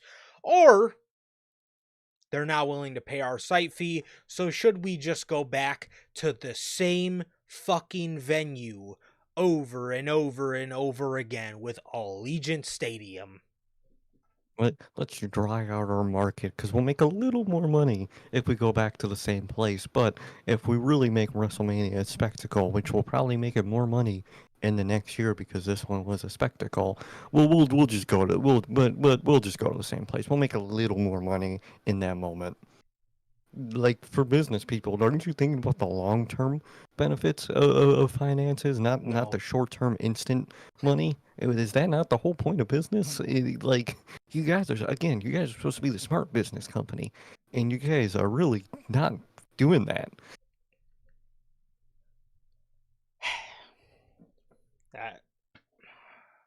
So, I don't get it. WrestleMania in Saudi Arabia. Oh man, what are the odds? There's no way WWE gives us a Rumble and Saudi in the same You or a can't. Rumble and Mania in Saudi in the same year. Well, Turkey Al Sheikh, I probably butchered that, but he is the chairman of Saudi Arabia's General Entertainment Authority, told Mike Coppinger of ESPN earlier this month that an enhancement of Saudi Arabia's current agreement with WWE will be announced later in the month. He states they were looking to bring WrestleMania or Royal Rumble to Saudi Arabia. He stated that obviously they are getting their Royal Rumble in 2025, but he did note that since WrestleMania 41 had already been ruled out as for Las Vegas, they are talking around 26 or 27 for WrestleMania in Saudi Arabia. Dude, especially if Vegas is booked up with all the dates that they want. Oh man. Shout out Sami Zayn, I guess. Well, I mean, we won't be able to get CM Punk at fucking a Royal Rumble or a WrestleMania in 2026. At least we'll have Sami Zayn, and at least he'll be our solace. Because good lord, let's have essentially a Mania season without CM Punk. Let's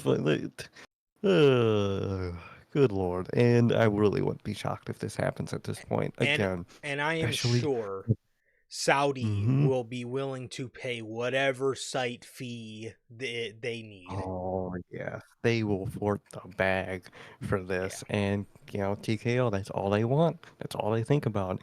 If they present the bag in front of them, they will take it, and WrestleMania will be in Saudi Arabia. Oh man, I don't know, dude. I don't know. Do again, like you said, if they are again now they could just again they could if they really want to do Vegas, they could always move it up to early May. They could always move it up to end of April rather than April 11th and 12th as of what they were originally planned for. They would have got that weekend if they would just stayed put, but but if they are, you know, if they really do want Vegas, they could always just move it up. But if they really are looking for those dates, Saudi has a great relationship with WWE. I'm telling you right now, they will move whatever they need to get that WrestleMania there.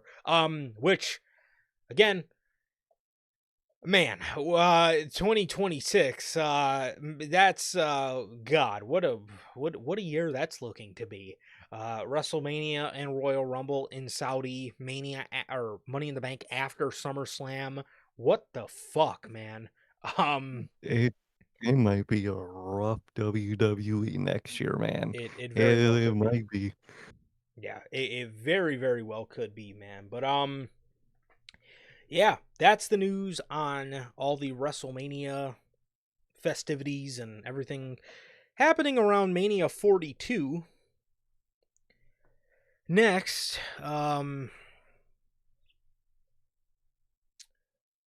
next up, we got this news on.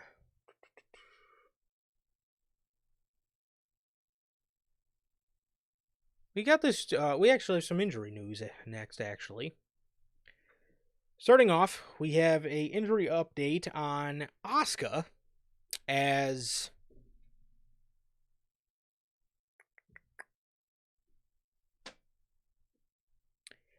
according to WrestleVotes, WWE are hopeful they will have Asuka back on programming by the end of 2025.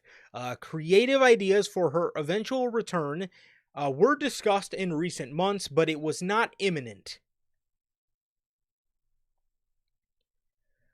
I think Asuka is going to be back sooner than we think. They a couple weeks ago on Monday Night Raw had Io saying some pretty weird stuff in a backstage Mhm. segment. I can't remember exactly what she said, but she said something like she was always ready or something like And that. she was in that backstage segment with Becky, telling her she's always ready for Becky. She's always ready for anybody that may come, up to her to face her. And, what's Asuka saying? Nobody's ready for Asuka. I think that was a Yeah. definite Asuka tease. Maybe not. I don't know if she'll be back before Evolution, but I think she'll be at least back at Evolution. Yeah. I think yeah, I think this is I think because she's already been out a year. She's got to Hmm. be close. She's got to be very She's got to close, be man. close. So I think we will see her back sooner rather than later. Speaking of more injury news, PW Insider is reporting that Drew McIntyre will be off of WWE television for the foreseeable future. That sucks, man. As That yeah, sucks. I hope. Hmm. they did write Hope when him it off comes. TV at Saturday night's main event, not to mention as Jesse Ventura was verbally burying Damian Priest in what was some of the most legendary commentary I've ever heard. Fucking loved it. Just burying the guy for being a coward and just leaving, fucking being lazy. It was fucking great. I love Jesse Ventura, man. Great. But yeah, Drew's off TV for right now. That sucks, dude. I hope he gets better. I hope he gets better soon, and I hope when he comes back, WWE actually focuses on putting him in the real main event scene, dude. For the love of God. It's supposed to be his year. This was supposed to be Finn Balor's year. Yep. And look at how those stories fucking turned out. Yes. And we are getting nobody's year. Nobody gives Yeah, me the it's vibe no, that it's been their year. literally nobody. Because, WWE is going to play it safe, They're going to use the safe players.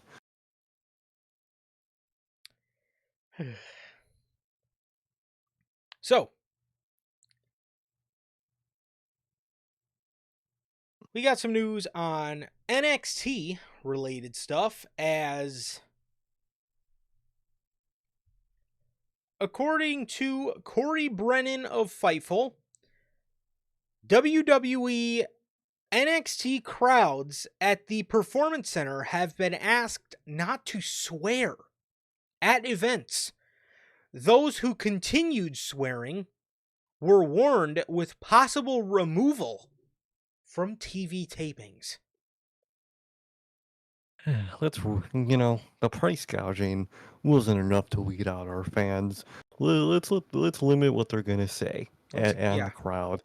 Let's make it worse. Let's give them rules for what can come out of their mouth, which I've heard a lot of crazy stuff come out of people's mouths at a wrestling event. Swearing is the worst, or is the least, of your concerns. If you find the fans that are chanting "We want tables" during your average match, all right, you know what? Kick them out, bro, please. But you like swearing? Are you kidding me? And like Logan says in the comments, paying fans in the stadiums, you're not kicking people out of those. I think they're trying to test it in NXT because it's a smaller venue. But it'll never work on the main roster. And if they try it, again, I don't think TKO realizes how persistent wrestling fans are. If they hear that they're not allowed to curse, they're gonna start cursing even more. And like I hope they try that on the main roster. I really hope they try it. And like what exactly are you gonna do if everybody breaks out in a shut the fuck up chant? Are you going to kick everybody out? Are you gonna have everybody wrestle there in a empty arena match? Like, let's just kick half the fans out because they're chanting. What? Good luck trying that. Like, okay. Well, speaking of some better NXT news, according to PW Insider, Mike Santana received high praise from those within WWE after his appearance on NXT this past week. Good. He had That a man is a beast. dude. Hmm. He had a great match. He had a pretty good match with Tavion Heights, and he had a fantastic promo with Trick Willie. So Hmm. um as expected, bro. As expected, man. I mean, I'm happy to hear that he has received high praise. I hope he is one of the guys that WWE steals from TNA. I really want to see him be stolen. I really want to see him be stolen from TNA and join WWE because again, I said it when we seen him I said it after we seen him at Battleground. He is exactly what WWE thinks Damian Priest is. He is that dude, and I think he could fit that role, man. He's great, man. He's great. I've always been a big fan of Santana's work, and yeah, I mean he's awesome. He's awesome. I'm excited for him. Exactly. He's beast. He's everything, like we said, that WWE thinks Damian Priest is. He cut a promo. He's tough. He's actually from the streets, unlike Damian Priest, who's the biggest fraud I've ever watched. And I think he's a beast, and I hope they really I hope when his TNA contract comes up, they sign him, man, because I hope they use him. Because he's really good at what he does, man, and I would like to see him more on WWE television. Definitely, definitely. Well, guys, jumping over to some Vince McMahon. Sorry for saying that name. Ugh. Well, This is actually quite hilarious, as John Laurinaitis has been dropped as a defendant in the Janelle Grant lawsuit against WWE and Vince McMahon. Grant's representatives say in a statement post wrestling, in a statement to Post Wrestling, that Laurinaitis has agreed to provide evidence as a part of a confidential settlement. He really backdoored his mans, bro. Bro, I respect it. he He really did this. he John Cena dapped up Vince, bro. Yeah, bro, I No. got you. I got you. Eh, Glad. I hope something can come out of this, man. I always say it with the Vince case stuff. He's a rich asshole. They usually get away with it legally. I hope he gets some type of something, especially from this. And I just hope something. I hope to an extent justice is served because, like you always see it. He's a rich asshole. He's Yeah, probably to an extent going to get away with it. I just hope some level of justice is served to his ass, man. yeah. Hopefully, man. Hopefully. No, for sure. Um, there was also some rumors going around this week that he was interested in buying the company back, but he couldn't afford it.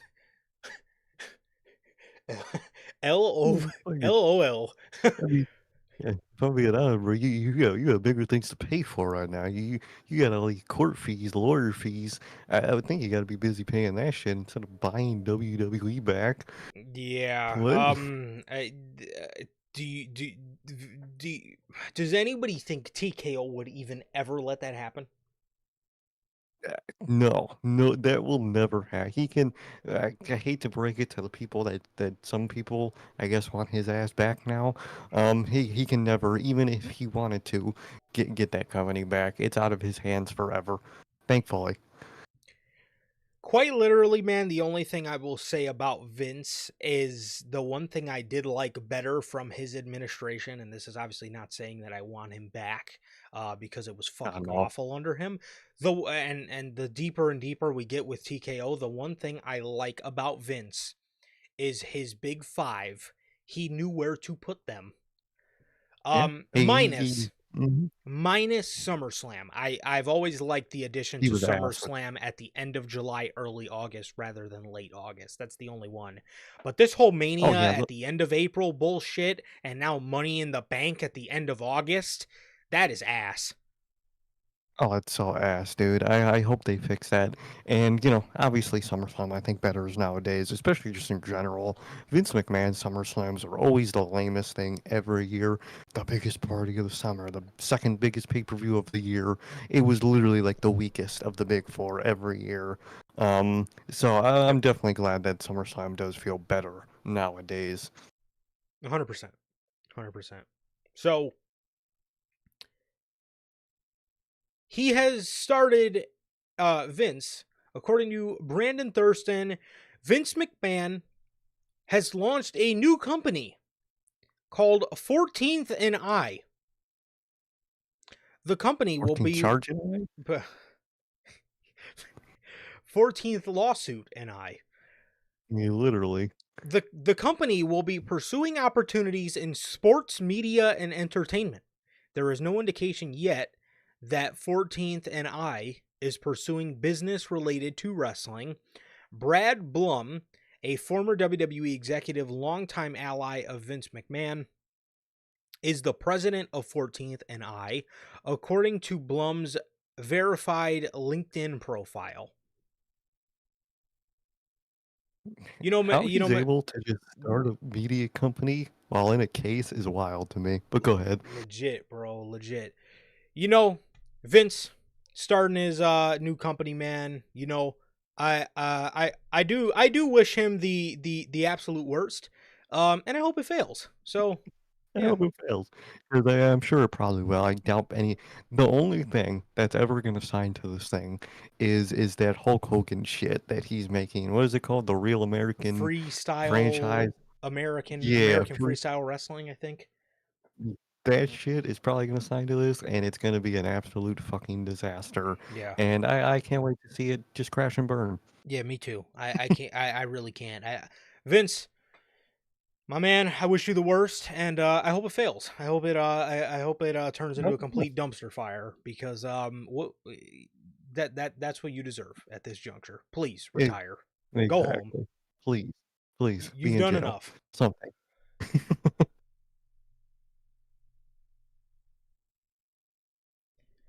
Speaking of crashing and burning, Monday Night Raw.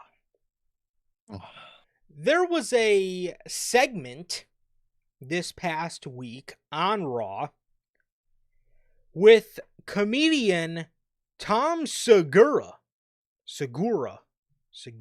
something.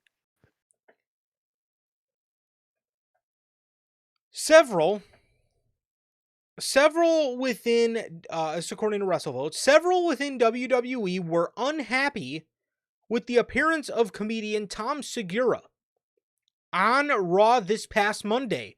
Years ago, Segura made several disparaging comments about the wrestling business, calling it fake, stupid, and referring to fans as idiots.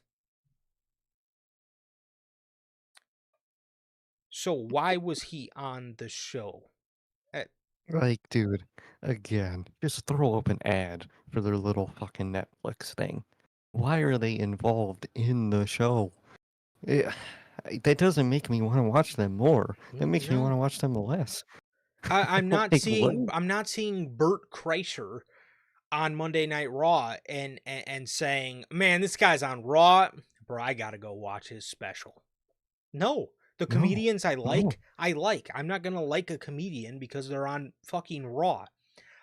This segment was weird. It was weird, Oh, bro. so weird. It was he was just out of place. He came off like a complete fucking goofball, and he indeed came off like an idiot. Is he wrong about wrestling fans being idiots? Some of them, yes. He's No, not. no, He's not not wrong entirely. completely wrong. But yeah, I mean, you know, WWE needs to, I mean, again, if you don't want these kind of people on the show, do what you normally do. Show them on the crowd for the UK audience. Sorry, Bill, but show them on the crowd. You know, again, or again, like Sir K said, show them on an ad break. Show a little commercial for his special on an ad break. It came off weird. And again, it came off out of place. And this is not the first time we've heard about them being unhappy with a segment with one of these celebrities that just is not hip with wrestling at all. And why do these things always involve the fucking War Raiders? Why? Dude, Why are they always you Doug, you dress them up as Clash of Clan characters. I will never forgive them for that. And now if they're fucking if slapping stomachs. What? if you're going to involve celebrities, have it be celebrities who are actual fans of the Yes. product. And when I say have them be involved, that doesn't mean be standing in the ring with John Cena during his last WrestleMania. I'm talking about people that Bad blood actually ads um with Metro I was Boomin. going to Look say at that. That if was you perfect. if you want to do a little something with Metro Boomin, George Kittle is a huge WWE fan. Those people who are actual fans of the product, you want to have them in a segment? Okay, that's Yeah. one thing. Sure.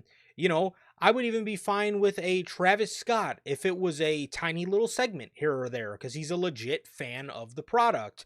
My problem with him is he's too involved. And that's a whole Way nother too involved. problem that WWE's has to tackle. But again, these people who are not fans of the product, or especially people that you know that don't respect the business, fuck them. Yeah, screw 'em. Show their ad and call it a fucking day. I don't get why you have to involve them in the literal show Yeah. itself. And if you don't It want to does not show make their fans want to watch if you don't want to show their ad, show them in the crowd. This is not like you're a them. stranger to doing that anyway. Yeah. And again, not the first time we've heard about what the one fucking guy. We just heard the other comedian, the He- Hinchcliffe guy oh was yeah, him. awful. He was dude. They had him on commentary. Get him I've out. never seen somebody give Excalibur a run for his money. That is wild. You know what? After this Wednesday, Excalibur may be amongst the greatest commentators of all time. He may I can't wait. he may just be. Excalibur had one of the I cannot wait to talk about it on Monday. Excalibur had one of the funniest fuck ups I think I've probably ever heard out of his mouth. I don't know if it's quite on the level of Malachi Back, but it's pretty damn close, dude. Because Oh, I can't wait. I don't know, man. He may be amongst he may be above Mauro Ranallo at this point. He's so fucking goated. I mean, how you fuck up this much? I mean, you got to be damn good at your craft to be this ass at your job, bro. Excalibur's the man. But It really is. but Smackdown. Before we get to all this call up news, according to WrestleVotes on the Backstage Pass, SmackDown will remain as a 3-hour show for the foreseeable future, as USA Network has been steadfast on keeping it in the current length. USA has been happy with the performance of the show, numbers-wise, with the ad revenue for the 3rd hour. What did I say? Word for fucking word last week. You literally said that word for word. That this is exactly what's going to happen. And literally like 3 days later, that shit dropped. For years, people asked for Monday Night Raw to go to 2 hours. USA would never let it happen because that 3rd extra hour makes them so much more money off of ad revenue. SmackDown is falling under the same problem. Without a draft, we are fucked. We're fucked with SmackDown. We're fucked. 3 hours of fuck all is what SmackDown is, dude. At least, if WWE's at least has to budge for 2.5. At least. Because this 2.5. 3 hours, I mean, this is atrocious, man. This is atrocious. And again, they are falling into the same problem that Monday Night Raw fell into all those years. Monday Night Raw wants to go back to 2 hours. USA won't let it happen. It's so frustrating, dude, and especially with the state of SmackDown. You dead ass, dude. They're waiting for this fucking draft with USA telling them we want to keep it at 3 hours. I don't care if it's before or after Money in the Bank. I don't care how it aligns. Just do the fucking draft. Do it tomorrow. Yeah. Do it right now. Like, you need it for SmackDown. Absolutely. Oh, this is just dropping. So appreciate we got 2 hunters in the chat. But Hunter, not OG Hunter, new Hunter, is correct. Yes. Monday it is confirmed Stephanie Vaquer versus Liv Morgan versus Ivy Nile in a Money in the Bank qualifier. Fire. I can't wait. Becker's definitely probably winning. Oh, you know what?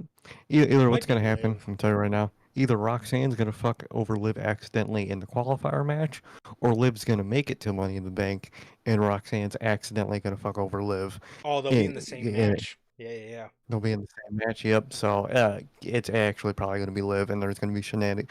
Again, Judgment Day shenanigans, yay. I'm so excited. Man. Judgment Day shenanigans. Yay. Nothing but a bunch of dirty looks and tension. That's more dirty looks. Never gonna be literally dirty looks and tension that's never gonna break. Good Lord. God. All right, so we got news on some call-ups. Uh-oh. Oh, shit. It is being reported via Uncle Dave that Ricky Starks is expected to move to the main roster imminently. Dave Meltzer in the Wrestling Observer states that Saints' title loss to Ethan Page on the May 27th edition of NXT was a prelude to a main roster call-up. Meltzer states that Saints was not expected to be in NXT for very long, and he was believed to be paid above what NXT talents usually earn. A surefire indication that a talent is not long for WWE's third brand. As to where Saints could end up is currently unknown. It remains to be seen if any other standouts from the NXT men's division will make the jump to the main roster in the coming weeks. I see a lot of people wanting him in the Seth group. I would probably Nope. Austin Theory for now. Yeah. I would definitely rather Austin Theory. And we just talked about SmackDown. SmackDown needs people. It's gonna, yeah. Um, Yep. it's Cody's mostly on SmackDown. He has heavy history with Cody. I would love to see those two interact again. Yes. I would definitely put him on SmackDown. I would. I think because, assuming Cody, unless they run it back at SummerSlam and Cody wins, let's say, Cena wins to end up dropping it to Punk like we want. Cody is going to need something to do, and why not have... Because at Mania 42, I say sometime after the Royal Rumble, have Orton turn heel on him and do the Orton-Cody feud. Sucks that it won't be for the world title, but you can still do the feud and it'll still be great. In the fall, Cody's going to need something to do. Why not help build a superstar, turn Ricky heel, have him turn heel on Cody, and have those two feud? I think that'd be great. Exactly, and especially, I don't know why you did the Jey Uso tag team with Cody right now. Cody could have been outnumbered. Who could he call to be his backup for Money in the Bank? I don't know, maybe an old friend, i.e. Ricky Saints. I that would have been a much cooler tag team in this fucking scenario than Jey Uso for Cody Rhodes. 5 letters, 1 word. Trash. Literally. He says, Logan says it looks like it's going to be Cody versus Cena again. Honestly, bro, with the rumors of night 1 of SummerSlam being spearheaded by Rollins and Punk, I honestly think they're going to run the Mania main event back, in the main event of SummerSlam. I think it's going to be Cody and Cena. Yeah. Good Lord. So much for our Punk ideas.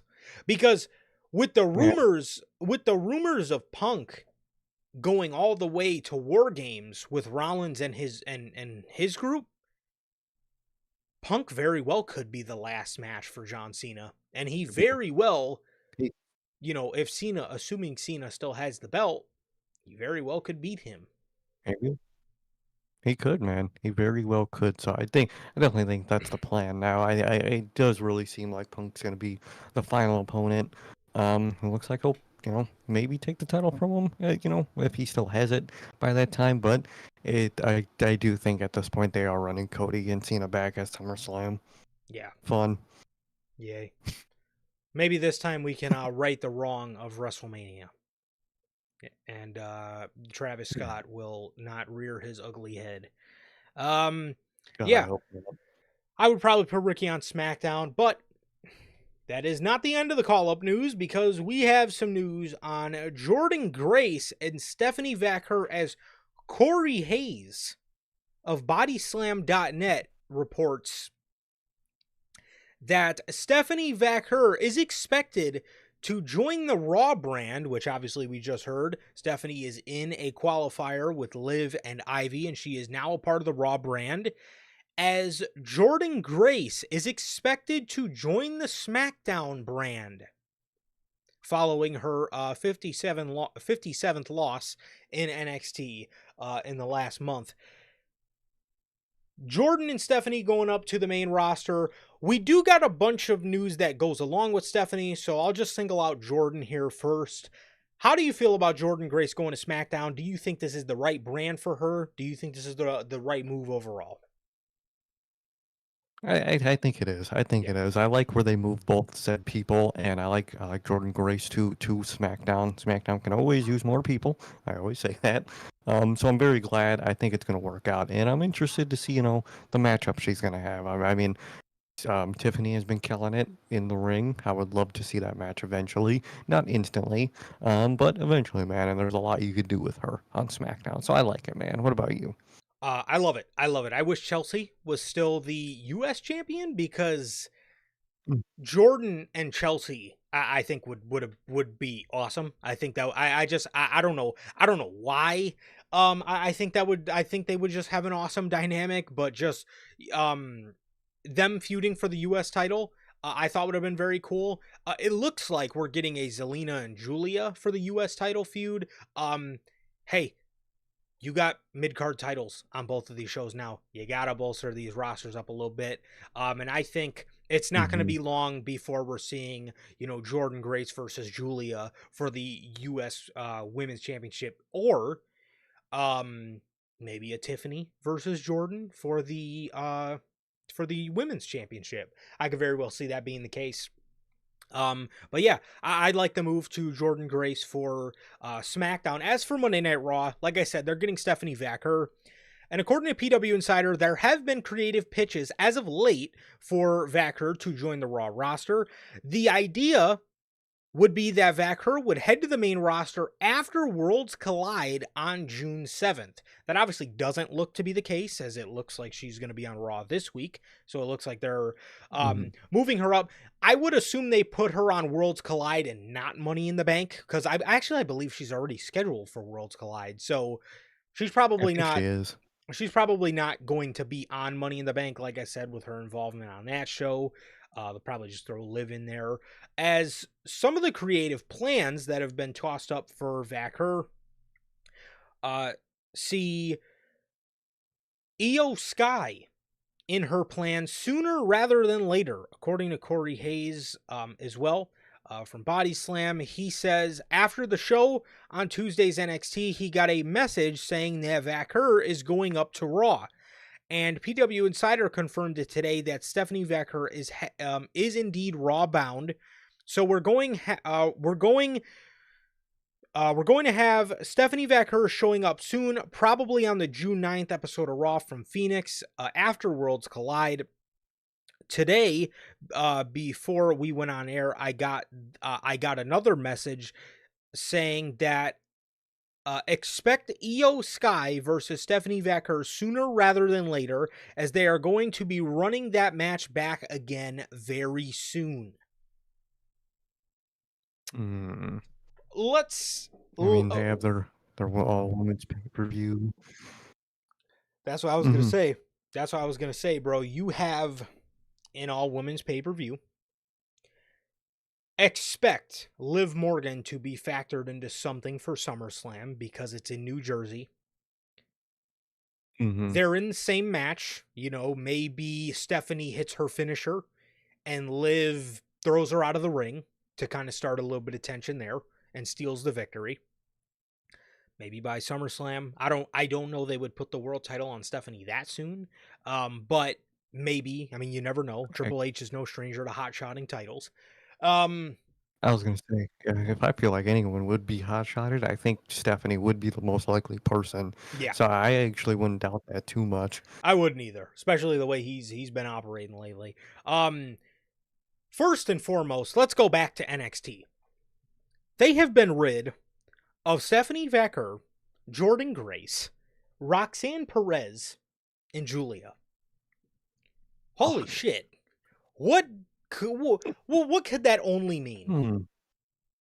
hmm. What could that who does that open the area for? I think Make that it very the NXT Women's Division could maybe get a little more glamour added to it very soon. I think I Um, definitely think so. I uh, think that's the whole plan. yes, I think they are clearing the way for Mariah May. I think they're clearing the way for her, and yeah, I think, especially with all this news, man, I think Mariah May is for sure headed over there to NXT, as again they are getting a lot of the competition in NXT out the door, or at least a lot of the big names, which is good. Because you're obviously adding Mariah May, but Mariah May obviously isn't the only woman over there. You're still going to need you're gonna need spots for some of these younger women to and less experienced women to develop. So it's nice that we get a lot of big names that don't need to be down there out of there. And I like Hmm. that, we're not keeping people like Roxanne was down there for a long time. But Julia, Jordan, and Stephanie in particular, I'm glad we're not keeping them down there for a year or 2 years. So Exactly. um, that obviously opens this up huge for Mariah May, and I think going back to the main roster and Her, I think Raw is a good destination for her. You need some freshening up in that division. We've obviously seen a lot of Rhea, Io, and Liv. We've seen a lot of that. So adding Hmm. Roxanne and adding Stephanie Her is going to give a nice little freshen up to what they got going on. Roxanne, I said it on Monday, as much as I hate the constant Judgment Day stuff, Roxanne has She's doing added a something. freshness to it, because Exactly. it's just something different than these same 5, 6, whatever it is, people just giving each other dirty looks in backstage segments or talking intensely to each other before they all break out in laughter. But then one person sitting there still giving the other a dirty look. And oh my God, when the fuck are they going to finally turn on each other? They, that Rox has added, a freshness to it, and I'm excited to see Stephanie, who's fucking tremendous. I'm excited to see her add a freshness to that main event scene. Obviously, now being on the same brand as Roxanne and Liv and Io and Rhea, and those kind of and Becky and Lyra and Bailey. So they got a pretty stacked women's division over there, man, especially, even before Stephanie, but now Stephanie just bolstered it even more. And I think Raw is the place for her, and I'm excited for her to go on that brand, man. As like I said, I'm excited for Jordan to head over to SmackDown as well. I think that's a good destinations for both of them. I do. I think it's both really good destinations, Stephanie. I'm very excited to see her on Raw. A whole bunch of matchups that I can't wait to see. Programs I can't wait to see, man. Rhea, Io, fucking so many people on that show. I'm very excited for her to see, mix it up with, and like you said, it's gonna add, a different feel to the show. It's not gonna be the same people facing the same people. You got Roxanne in there. You got Stephanie Becker in there, and that adds a lot more, interesting elements and interesting dynamics to the show. I'm excited to see, man. I'm excited to see how they do Evolution now with all these call ups and all this stuff happening. I'm very excited. It made Evolution a lot more interesting than it already was. It was already very interesting. This even enhances it further. And I can't wait to see how they do it for the women. In WWE, at least, a lot of the show is stagnant right now, but at least with the women, this summer for WWE. They're making it very interesting. For sure. For sure, man. Yes, that Finn Balor face was absolutely hilarious. Liv and Roxanne, dude, honestly, the way it's looking, they dead ass might kick Liv out, make her a baby face, and keep Roxanne in, and then end up doing a turn where Raquel turns on Liv and kicks and ends up being Roxanne's heater instead. Mm. That actually Finn Balor ain't never leaving this group, bro. What the fuck? Literally. What? The man's never gonna win. Did you guys see? Have you seen that meme that people made about if Finn Balor wins, Wingstop is giving you free wings Come if he on, wins a bro. match? We ain't never giving Like, free wings, dude, bro. God he damn. ain't never getting them free wings, bro. He ain't never winning. So much for our free wings, man. So much for our free wings, I guess. But that is all the news we got here today for you guys, man. On this episode of the news, man. This has been episode 268. And that is going to do it. Thank you guys so much for a great turnout today. We appreciate you guys. We love you guys, man. Thank you guys so much. Thank you, everybody who came out. Bell, glad to see you return. Even though I think, yes, you were here. Yeah. No. Yes, last week. My bad. Last week was your return. Your return Exactly. already happened. Bell, Logan, Hunter, both Hunters. Thank you guys so very much for joining us here today on this edition of the news. Again, this has been episode 268. Pretty loaded news week this week, man. But thank you guys so very much for sticking with us as it has been always a pleasure for my Johnny. And I, Sir K. And that is going to do it for this edition of the news. Ladies and gentlemen, this has been episode 268. Thank you guys so very much for joining us here today on this episode of the news. And with that, please like, comment, and subscribe. And we will see you all on Monday with NHP Unscripted. Peace.